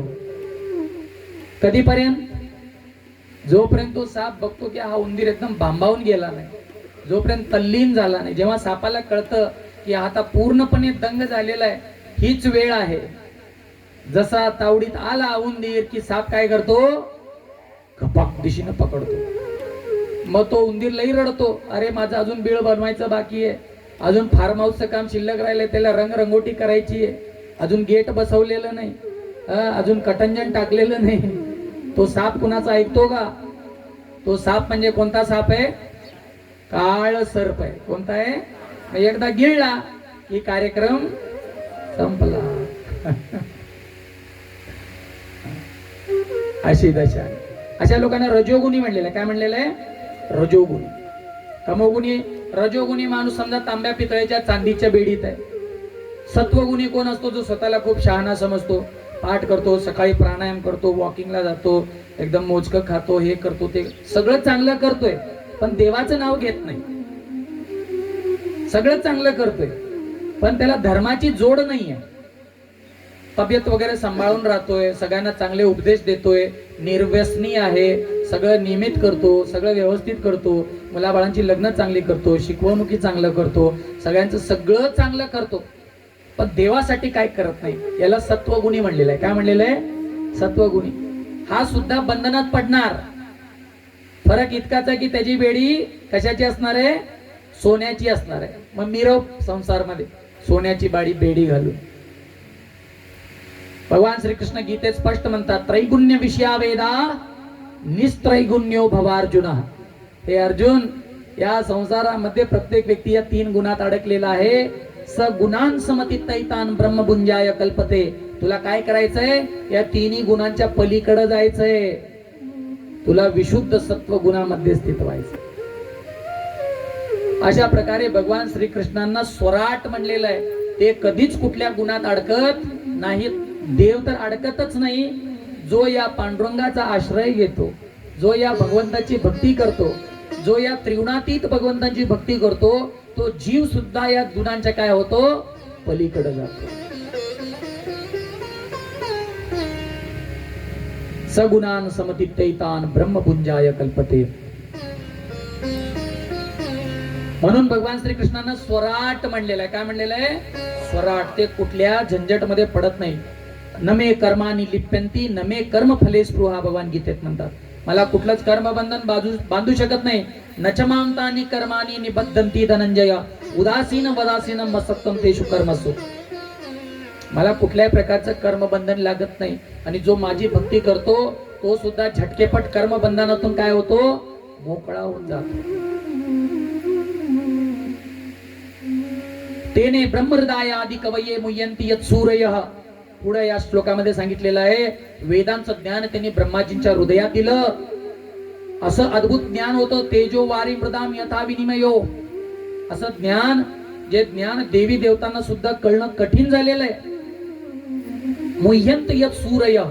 ज्या ठिकाणी देवी देवता सुद्धा मोहित होतात, त्यांना सुद्धा हे वेद कळत नाहीत. बरं, ब्रह्माजींना सुद्धा वेद जाणून घ्यायला 3 वेळा वेद वाचावे लागले. तेव्हा कुठं तर जाऊन ब्रह्माजींना वेद कळाले. वेद नारायण आहे. वेद कोण आहे? नारायण. वेदो नारायण साक्षात स्वयंभूरिती शुश्रुमा. वेद स्वयं नारायण आहे. भगवंतांच्या श्वासातून वेद निघालेले. य निश्वसितम येतत् ऋग्वेदम यजुर्वेदम सामवेदम अथर्वः. भगवंतांच्या श्वासातून वेद निघालेले. असे हे वेद त्यांनी ब्रह्माजींच्या हृदयात दिले आणि ब्रह्माजींना सुद्धा हे वेद कळाले नाही. देवी देवता सुद्धा मोहित झाले. कसे म्हणे? तेजो वारी मृदाम यथा. तेज, वारी, मृदाम. मृदाम म्हणजे माती, वारी म्हणजे पाणी, तेज म्हणजे प्रकाश. जसं प्रकाश, पाणी आणि माती. हे काय उदाहरण दिलंय हो? समजावून सांगतो. ज्यावेळी आपण एका रस्त्याने चाललेलो असतोय आणि जमीन खूप तापलेली असते, खूप त्याच्यातून वाफा उठत असतात अशा गरम गरम, त्यावेळी दूर एखादं पाणी असल्यासारखं दिसतं. कधी पाहिलंय का तुम्ही? मृगजळ म्हणलेलं आहे त्याला. काय म्हणतात?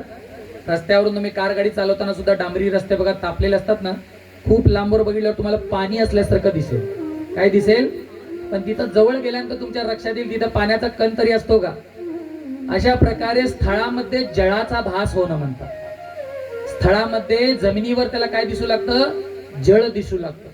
आणि कधी कधी जळामध्ये स्थळाचा भास होतो. इकडे तुम्ही मुंबईला वगैरे गेले ना, तर त्या ठिकाणी जेव्हा सूर्यास्त होतो अरबी समुद्रामध्ये, तेव्हा संध्याकाळी बघायचं. जेव्हा सूर्य असा हळूहळू बुडू लागतो त्या समुद्रामध्ये, तर त्या सूर्याच्या पायथ्याशी म्हणजे जिथं बुडतोय, जिथं समुद्राशी संपर्क होतो, ऍक्च्युली समुद्राशी काय संपर्क होत नाही त्याचा, तो खूप लांब असतो, पण असं वाटतं की समुद्रात बुडतोय की काय सूर्य. तर त्यावेळी त्या सूर्याचा प्रकाश त्या पाण्यामध्ये पडतो. कशामध्ये? समुद्रामध्ये पडतो. तर इथून बघणाऱ्या माणसाला काय वाटतं की त्या ठिकाणी जमीन आहे की काय, एखादं बेट आहे की काय, असं माणसाला वाटतं. हरे कृष्ण कृष्ण कृष्ण हरे हरे, हरे राम राम राम हरे हरे.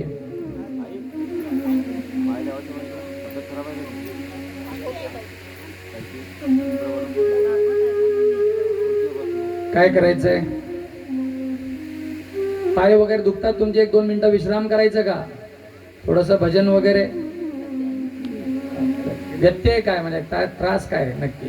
आई ऐकत नाही, अंदर जाऊन झोपली होती आई. हा अच्छा, नाही हरकत नाही, ठीक आहे. आत बी ऐकू येतं, काय नाही.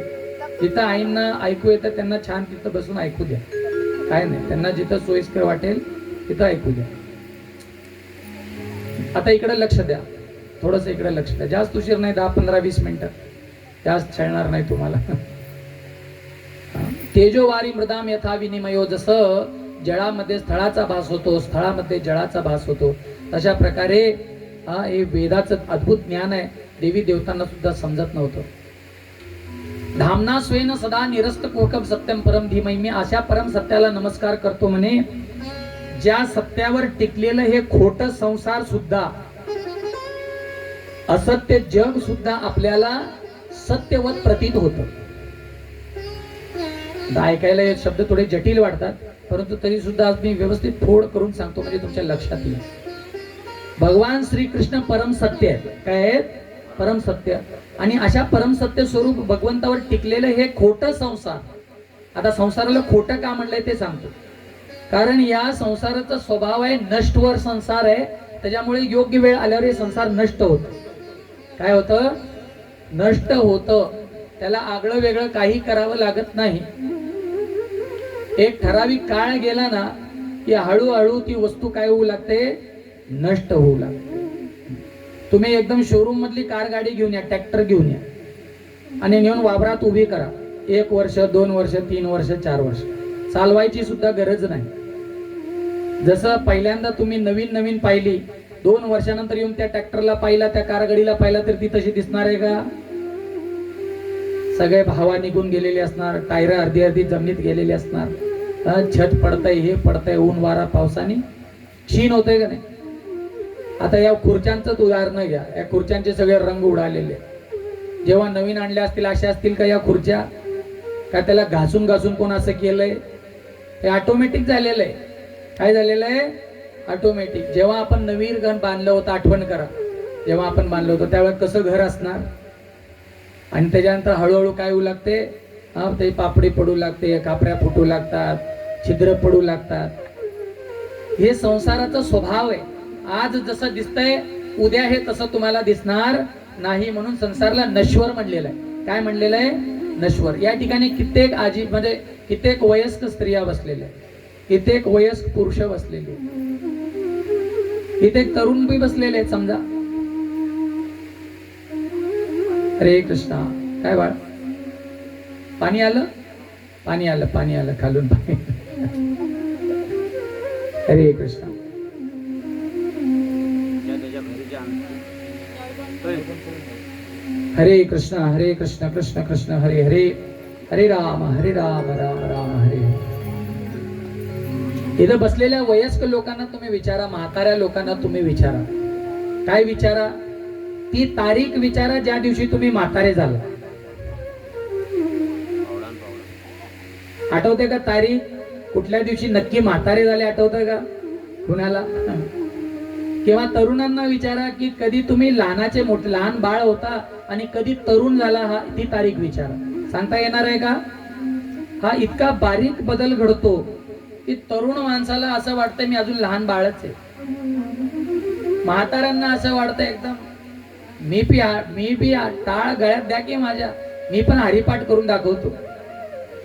त्यांना बी असं वाटू लागलं. एक 2-4 अभंग झाले की मग एकदम श्वास सोडून देऊन खुर्चीवर बसतो टाळ ठेवून. नको नको, ह्याच्या पुढे नाही जमा आहे की नाही? कारण त्याला माहित नसतं की नक्की तो कधी म्हातारा झालाय. त्याला वाटतं अजून मी काय आहे, अभी तो मैं जवान हूं, असं त्याला वाटतं. हा संसाराचा बारीक बदल घडतो, तुमच्या लक्षात नाहीये. कधी आपण लहानाचं मोठं झालो, कधी तरुणाचं म्हातारं झालो, आपल्याला कळत नाही. आणि अशा प्रकारे कधी मरून जाऊ ते सुद्धा आपल्याला कळणार नाही. ही संसाराची रीत आहे. तरी सुद्धा आश्चर्य बघा, या संसारात राहणाऱ्या माणसाला असं वाटतं की मी हे गाव सोडून, हे संसार सोडून कधीच जाणार नाही, मी सदा इथंच राहणार आहे, असं माणसाला वाटतं की नाही? हा चमत्कार कशाचा आहे? हा चमत्कार त्या सत्याचा आहे. ज्या सत्यावर हे खोटं संसार टिकलेलं असलं तरी सुद्धा माणसाला वाटतं की हे सत्य आहे, हे कधी नष्ट होणार नाही आणि मी सदान कदा इथंच राहणार आहे, अशी भ्रांती लोकांमध्ये निर्माण होते. म्हणून वेदव्यासाने या ठिकाणी परम सत्याला नमस्कार केलेला आहे. हे इतकं महान सत्य आहे ज्यांनी लोकांना वेडं बनवलेलं आहे. या सत्याच्या प्रभावाने असत्य वस्तू सुद्धा आपल्याला सत्य वाटते, नश्वर संसार सुद्धा आपल्याला शाश्वत वाटतं. म्हणून या मंगलाचरणामध्ये सर्वात पहिला त्यांनी कुणाला नमस्कार केलेला आहे? सत्याला नमस्कार केलेला आहे. नमस्कार झाला. दुसऱ्या श्लोकामध्ये धर्म प्रोजित कैतवोत्तर परमो निर्मत्सराणाम सताम वेद्यम वास्तवम अत्र वस्तु शिवदम तापत्रयोन्मूलनम. दुसरा विषय काय होता? विषय वस्तू. काय होता? दुसऱ्या श्लोकामध्ये सांगितलेलं आहे वेद्यम वास्तवम अत्र वस्तु शिवदम. भागवतामध्ये तुम्हाला काय ऐकायला मिळणार आहे? भागवताचा विषय काय? भागवताचा विषय आहे वेदांचा सार. जो वेद आपल्याला, वेद अनंत बोलीला, जो वेद आपल्याला जाणता येत नाही, जो वेद आपल्याला वाचता येत नाही, इतकंच नव्हे तर वेद वाचायचा आपल्याला अधिकार सुद्धा नाहीये. वेद वाचायचा अधिकार प्रत्येकाला असतो का?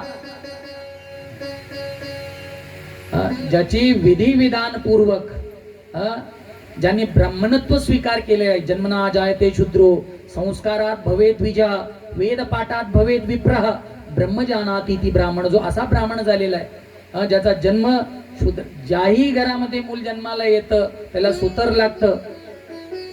जन्माला आम्ही जेव्हा जन्माला येतो तेव्हा प्रत्येक माणसाला शूद्र म्हणलेलं आहे शास्त्रामध्ये. जन्मना जायते शूद्रो, त्याच्या घरात जन्म झालेला तो देवधर्म करू शकत नाही, इतकं अपवित्र मानलेलं आहे.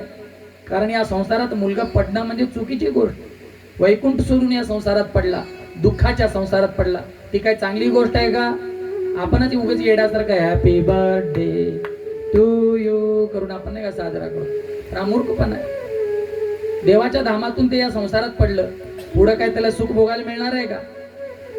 लहानाचं मोठं होत आहे तेव्हा आई बाबा म्हणतात नुसतं 7वी पास कर, त्याच्यानंतर तुला काही त्रास नाही. ते बी येण्यासारखं हा करून 7वी पास होत. आता काही नाही, नुसतं मॅट्रिक होऊ दे, मग टेन्शन सगळं फ्री, हा करून मॅट्रिक करतं. जसं तसं मरत पडत मॅट्रिक पार होते. आता काय नाही, नुसतं BA डिग्री प्राप्त कर, बा झंझट मिटली, काही टेन्शन नाही. त्याच्यानंतर मोकळंच मोकळं आहे, डिग्री मिळाली. आता काय करून डिग्री बी गेली. अच्छा डिग्री झाली, आता काय नाही, नुसतं एक नोकरी लागू दे, तुझा सगळा त्रास मिटला समज. पण नोकरी लागली, नोकरी प्राप्त झाली, मग काय झालं? मग तिथं बॉस छळतोय, त्रास देतोय, इन्क्रीमेंट होत नाही, वेळेवर पगार मिळत नाही, मरणाचं रडणं आहे. काही टेन्शन नाही, तात्पुरती नोकरी आहे. एकदा परमनंट झाला की मग टेन्शनच नाही. मग झाला, मरत पडत परमनंट झाला, राब राब राब राब राबून घेतलं, परमनंट झाला. मग आता काय नाही, बस एक बायको मिळू दे बास मनासारखी, मग झंझटच नाही. मग बायको आली, तिथं कार्यक्रम थांबला का? तिथून तर खरा कार्यक्रम चालू झाला. तुझ्या पुढं काय नाही, बायकोचे जाय जास्त नखरे, एक बोलबाळ हातात आलं की मग सगळं जिकडं तिकडं शांत होतंय. हे रोजचं मड कोण रड म्हणलं सगळं बंद होऊन जाईल. मुलगा झालं, आता झालं का समाधान? नाही काय नाही, मुलगा लहान मुलगा आहे, ते सर्दी पडचं होतच राहतंय. एक 5-6 वर्ष मुलाची प्रकृती नाजूक, 5 वर्ष समाधान राहा. मुलगा वयात आलं की सगळं ठीक होऊन जाईल. झालं, मुलगा 7-8 वर्षाचं झालं, ठीक झालं का? मुलगा जातोय दुसऱ्याची खिडकी फोडून येतोय, तो येतोय भांडायला, आमची खिडकी फोडली. काय नाही, मग त्या मुलाला शाळेत घालायचं, त्याला लहानाचं मोठं करायचं, मग त्याचं लग्न करायचं, त्याच्या मुलाचं नाणं धुणं करायचं. मरेपर्यंत माणसाला काही सुटतं का संसार? रडगानं संपतं का कधी? कधीच संपत नाही. अशी संसाराची व्याप्ती आहे, असा संसाराचा त्रास आहे जो कधीच संपत नाही, कधीच नष्ट होत नाही.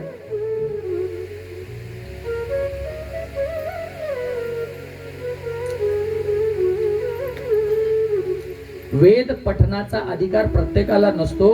सुयोग्य ब्राह्मणालाच, वेदज्ञ ब्राह्मणालाच, पाठ करता ब्राह्मणालाच त्याचा अधिकार असतो. मग तुमच्या आमच्यासारख्या सामान्य लोकांनी काय करायचं? म्हणून आपल्याला हा भागवत ग्रंथ दिलेला आहे. हा भागवत ग्रंथ काय आहे? निगम कल्पतरोर गलितम फलम. निगम म्हणजे वेद रूपी कल्पवृक्षाचं हे पिकलेलं फळ आहे. वेद तरुचे मधुर फळ, साधुर से जे सोजवळ, वेद तरुचे मधुर फळ, साधुर से जे सोजवळ.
भागवत दिलेलं आहे. वेद वाचू शकत नाही, काय वाचा म्हणे?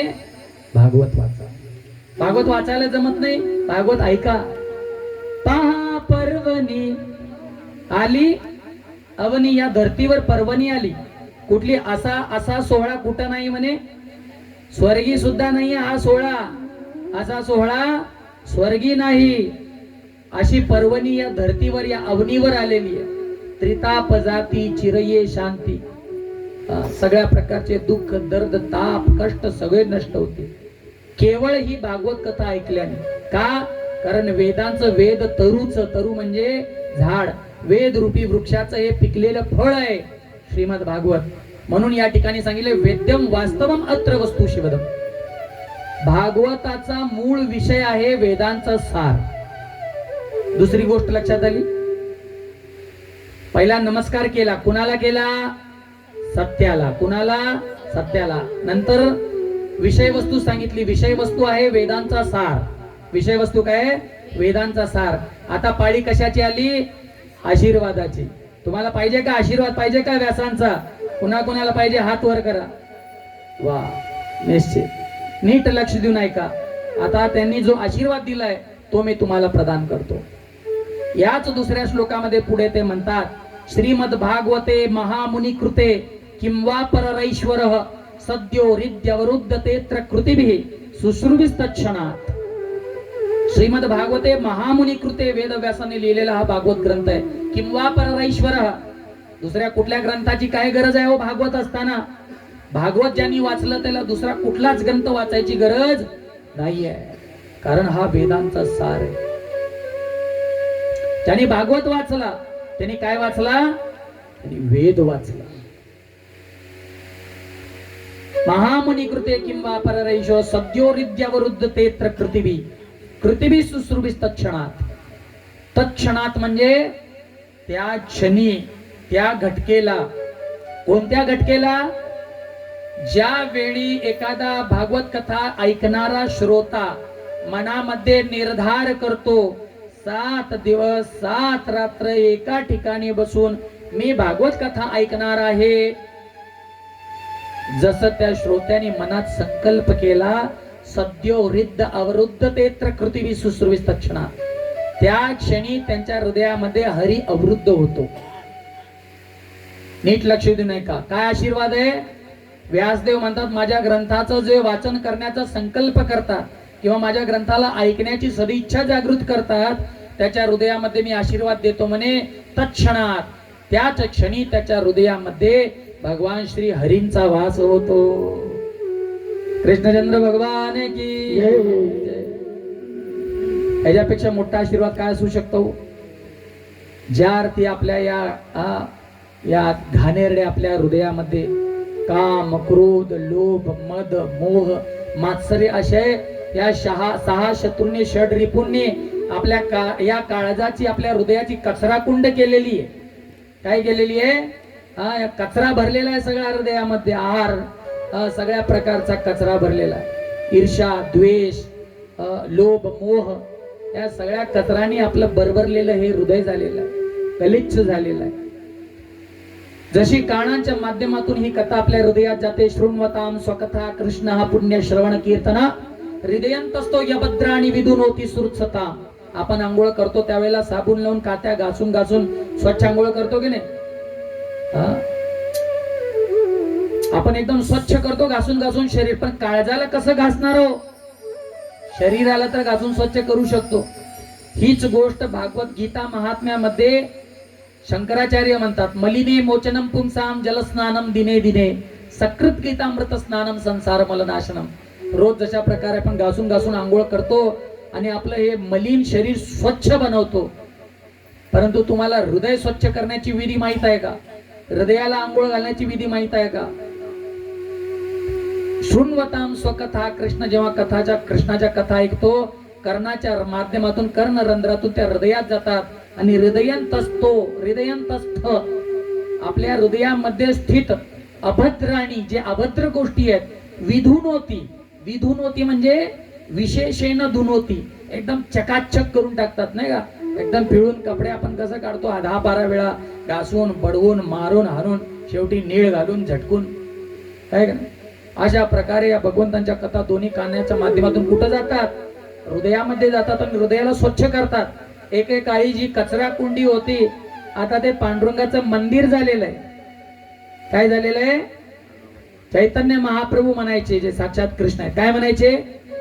मोर मन, एकदा माझ्या बरोबर म्हणा, जरा जोरात आवाजात म्हणा, मोर मन वृंदावन, मोर मन वृंदावन.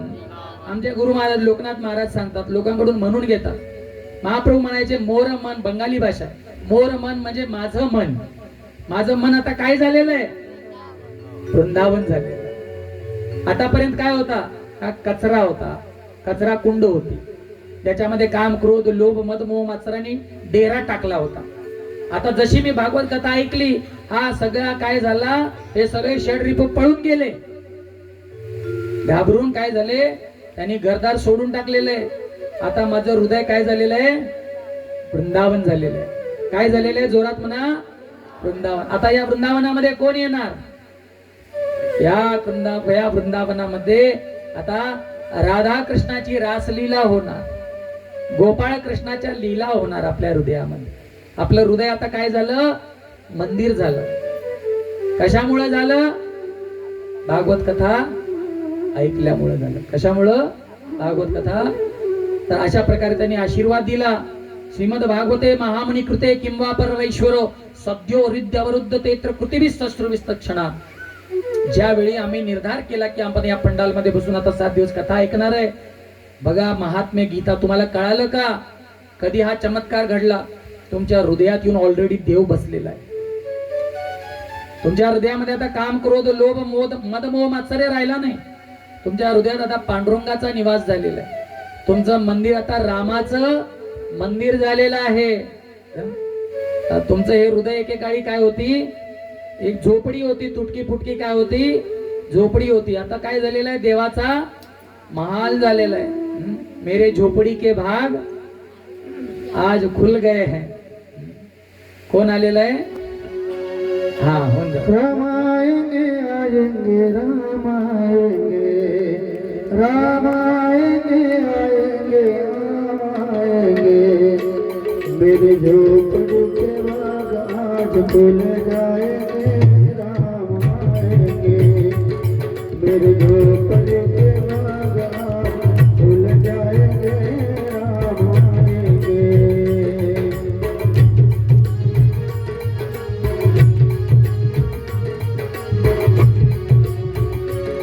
रामायणे आएंगे, रामायणे, रामायणे आएंगे, रामायणे. मेरे झोपड़ी के बाग आज खुल जाएंगे, रामायणे. मेरे झोपड़ी के बाग आज खुल जाएंगे, रामायणे.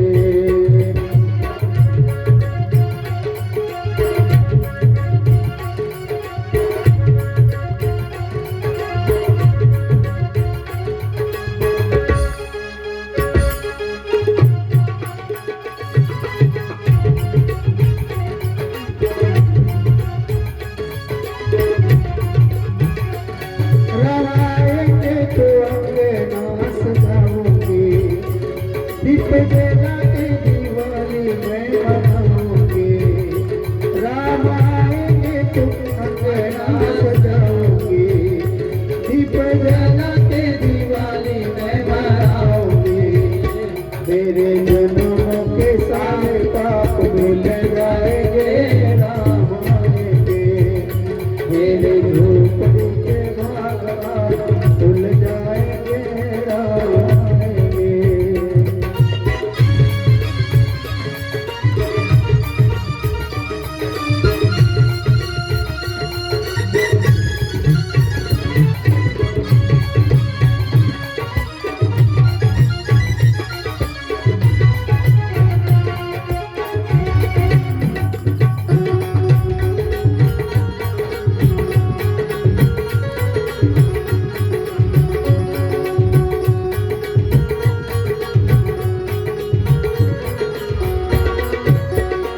राम झूलेंगे तो पालना झुलाऊंगी, मीठे मीठे में भजन सुनाऊंगी.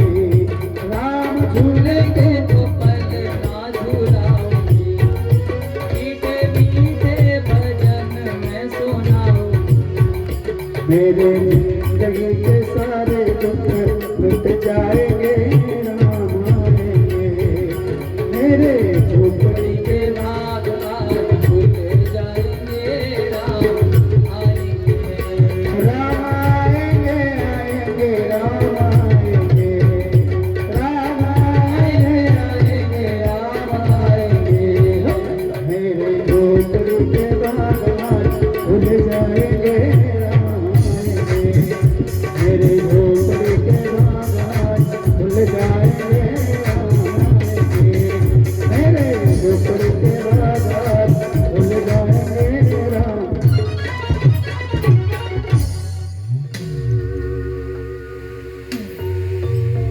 आपल्या हृदयाचे सुद्धा भाग्य काय होतील, जागृत होतील, ज्यावेळी तुमच्या हृदयामध्ये कुणाचा वास असणार आहे, रामाचा वास. जिनके श्रवण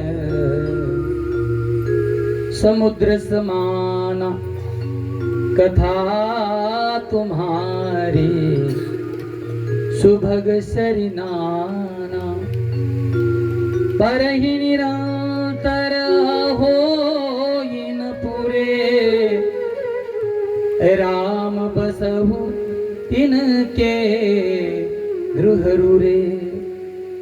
वाल्मिकींना जेव्हा रामाने प्रश्न विचारला 14 वर्ष वनवासामध्ये मी कुठं राहू, तेव्हा ते म्हणाले, ज्यांनी आपल्या कानांना समुद्र बनवलेला आहे, जिनके श्रवण समुद्र समाना कथा तुम्हारी सुभग सरिनाना, ज्यांच्या कानामध्ये सदैव भागवत कथा जात असते, अशा भक्तांच्या हृदयामध्ये तुम्ही राहा. तुम्हाला आवडेल का हो राम तुमच्या हृदयात राहिलेलं? आवडणार आहे की नाही? कृष्ण पांडुरंग राहिलेलं आवडणार आहे का? नको आपलं काम क्रोध लोभ मद मोहच बरं आहे, दुसऱ्याच्या नावाने बोटा किरड्या मोडत बसायचं काळजामध्ये दुसऱ्याचा द्वेष घेऊन, यो असाच आहे ती तशीच आहे, यो असाच आहे ती तशी.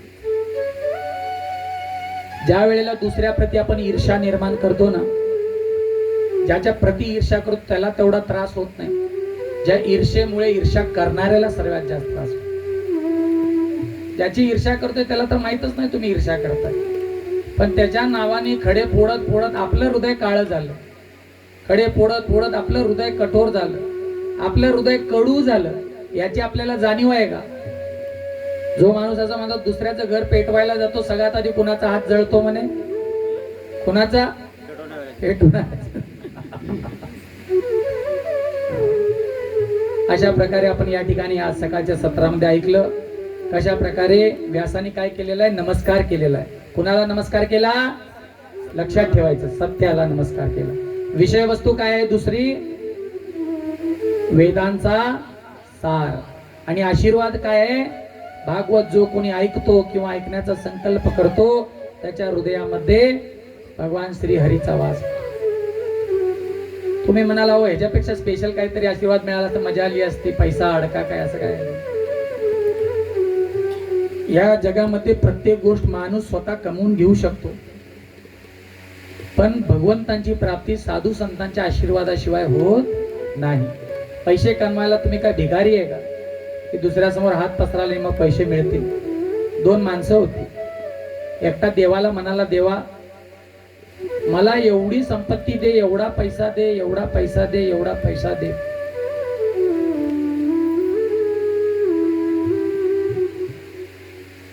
कोणी माझ्याकडे पैसा मागितला मी त्याला नाही म्हणू नये, इतका पैसा तू मला दे.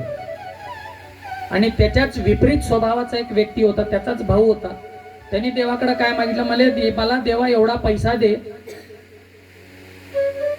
की तो पैसा माझ्याकडेच राहिला पाहिजे, मी दुसऱ्याला एक खोटी कवडी देता कामा नये. त्याच्या विपरीत जो कोणी मला भेटायला येईल त्यानेच उलट मला पैसा दिला पाहिजे. दोघांनी 2 गोष्टी पाहिजे.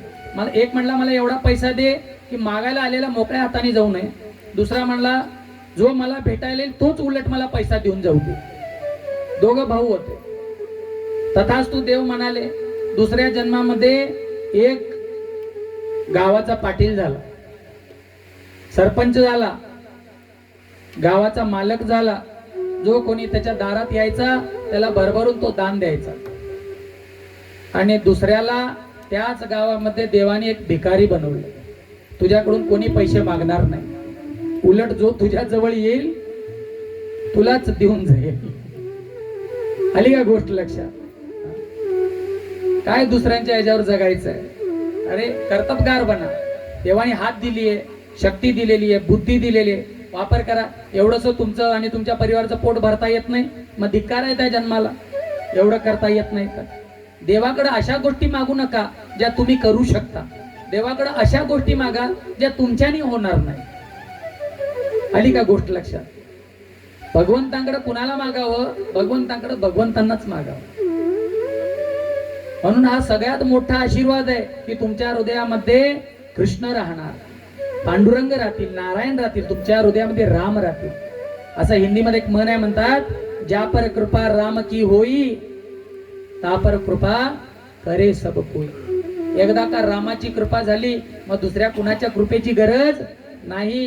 तुमच्या जीवनात असलेले सगळ्या कमी राजा राम काय करतील, पूर्ण करतील. श्यावर रामचंद्र भगवान की जय. पवन सुत हनुमान की. जय.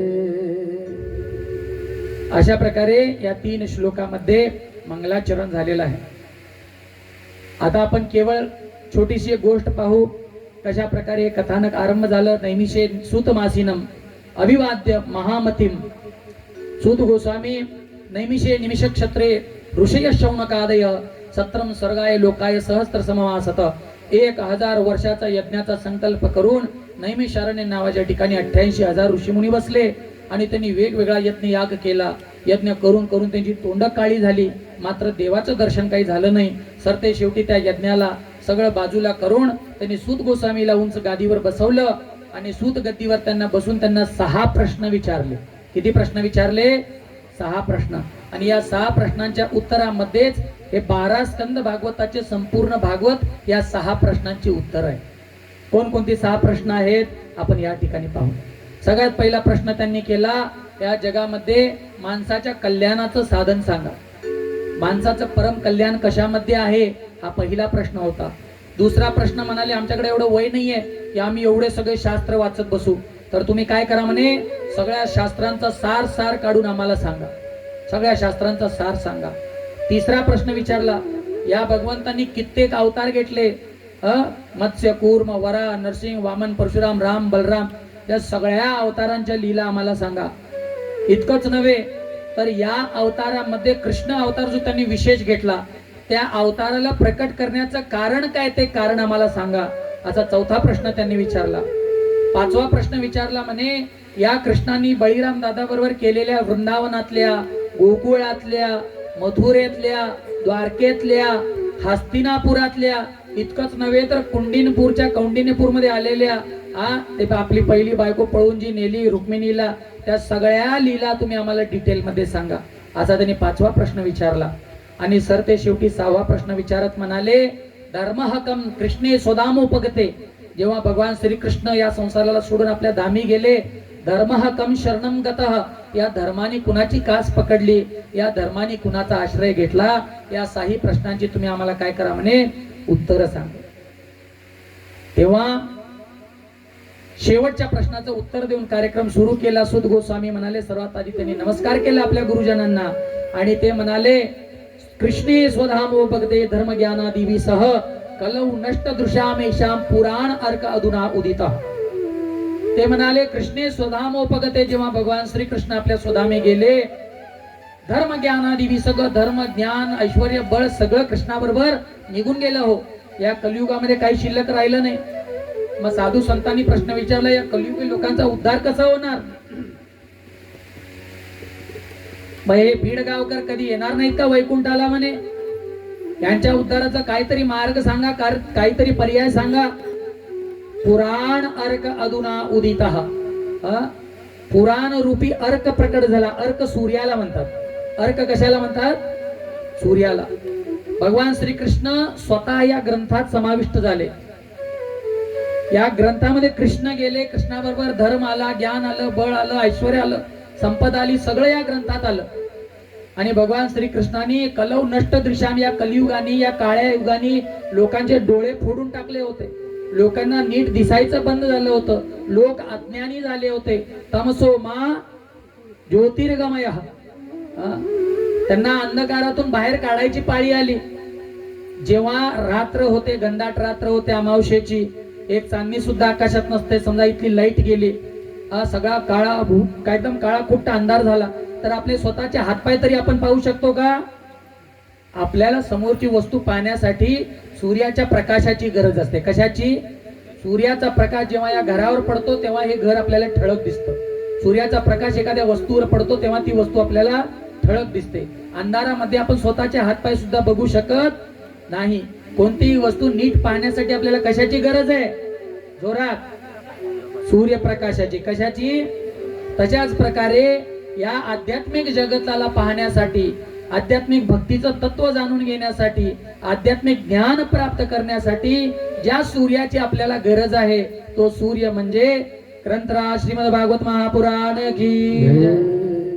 जो शेवटचा प्रश्न त्यांनी विचारला होता, धर्महकम शरणम गतः, धर्माने कुणाचा आश्रय घेतला, तर त्यांनी सांगितले जेव्हा कृष्ण आपल्या धामी गेले, पुराण अर्क अधुना उदितः, पुराण रूपी अर्क, पुराण रूपी सूर्य प्रकाश, भागवत पुराण रूपी सूर्य प्रकट झाला. त्यांनी सगळ्यांना प्रकाशित करून टाकलं आणि प्रत्येक जण उघड्या निधड्या डोळ्यांनी स्पष्टरित्या पाहू शकलं की बाबा हे सत्य आहे, हे असत्य आहे, हे शाश्वत आहे, हे नश्वर आहे, हे आपलं आहे, हे परक आहे, हे खरं आहे आणि हे खोटं आहे. त्यांना सगळं स्पष्ट दिसू लागलं. जेव्हा आपण भागवत ग्रंथाचा आश्रय घेतो त्यावेळेला आपल्याला सगळं नीट कळतं. या जगामध्ये काय स्वीकार करायचा आहे आणि कशाचा त्याग करायचा आहे. हरे कृष्ण कृष्ण कृष्ण हरे हरे, हरे राम राम राम हरे हरे.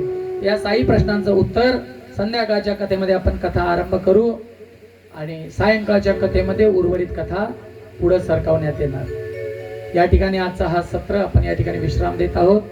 सर्वांसाठी प्रसाद आहे. प्रसाद घेतल्याशिवाय कोणी इथून प्रस्थान करायचं नाही. 2 मिनिटं कीर्तन करा आणि त्यानंतर प्रसादासाठी पुढे श्री कृष्ण गोविंद हरे मुरारी, हे नाथ नारायण वासुदेव. श्री कृष्ण गोविंद हरे मुरारी, हे नाथ नारायण वासुदेव.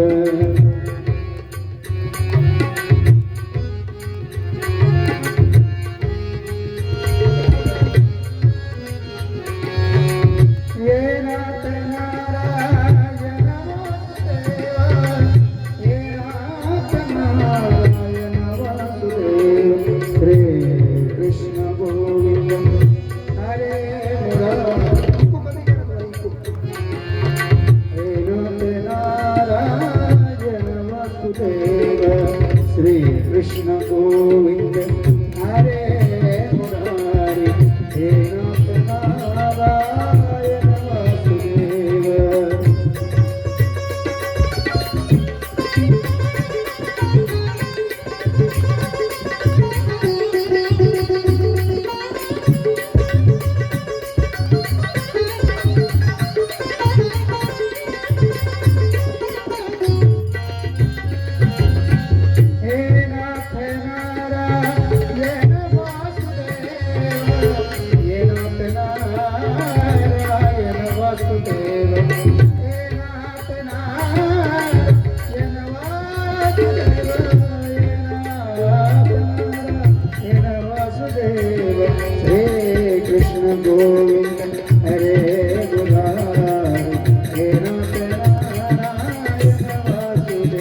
राधे कृष्ण राधे कृष्ण राधे कृष्ण राधे कृष्ण, राधे कृष्ण राधे कृष्ण राधे कृष्ण राधे कृष्ण राधे कृष्ण राधे कृष्ण राधे कृष्ण राधे कृष्ण राधे कृष्ण.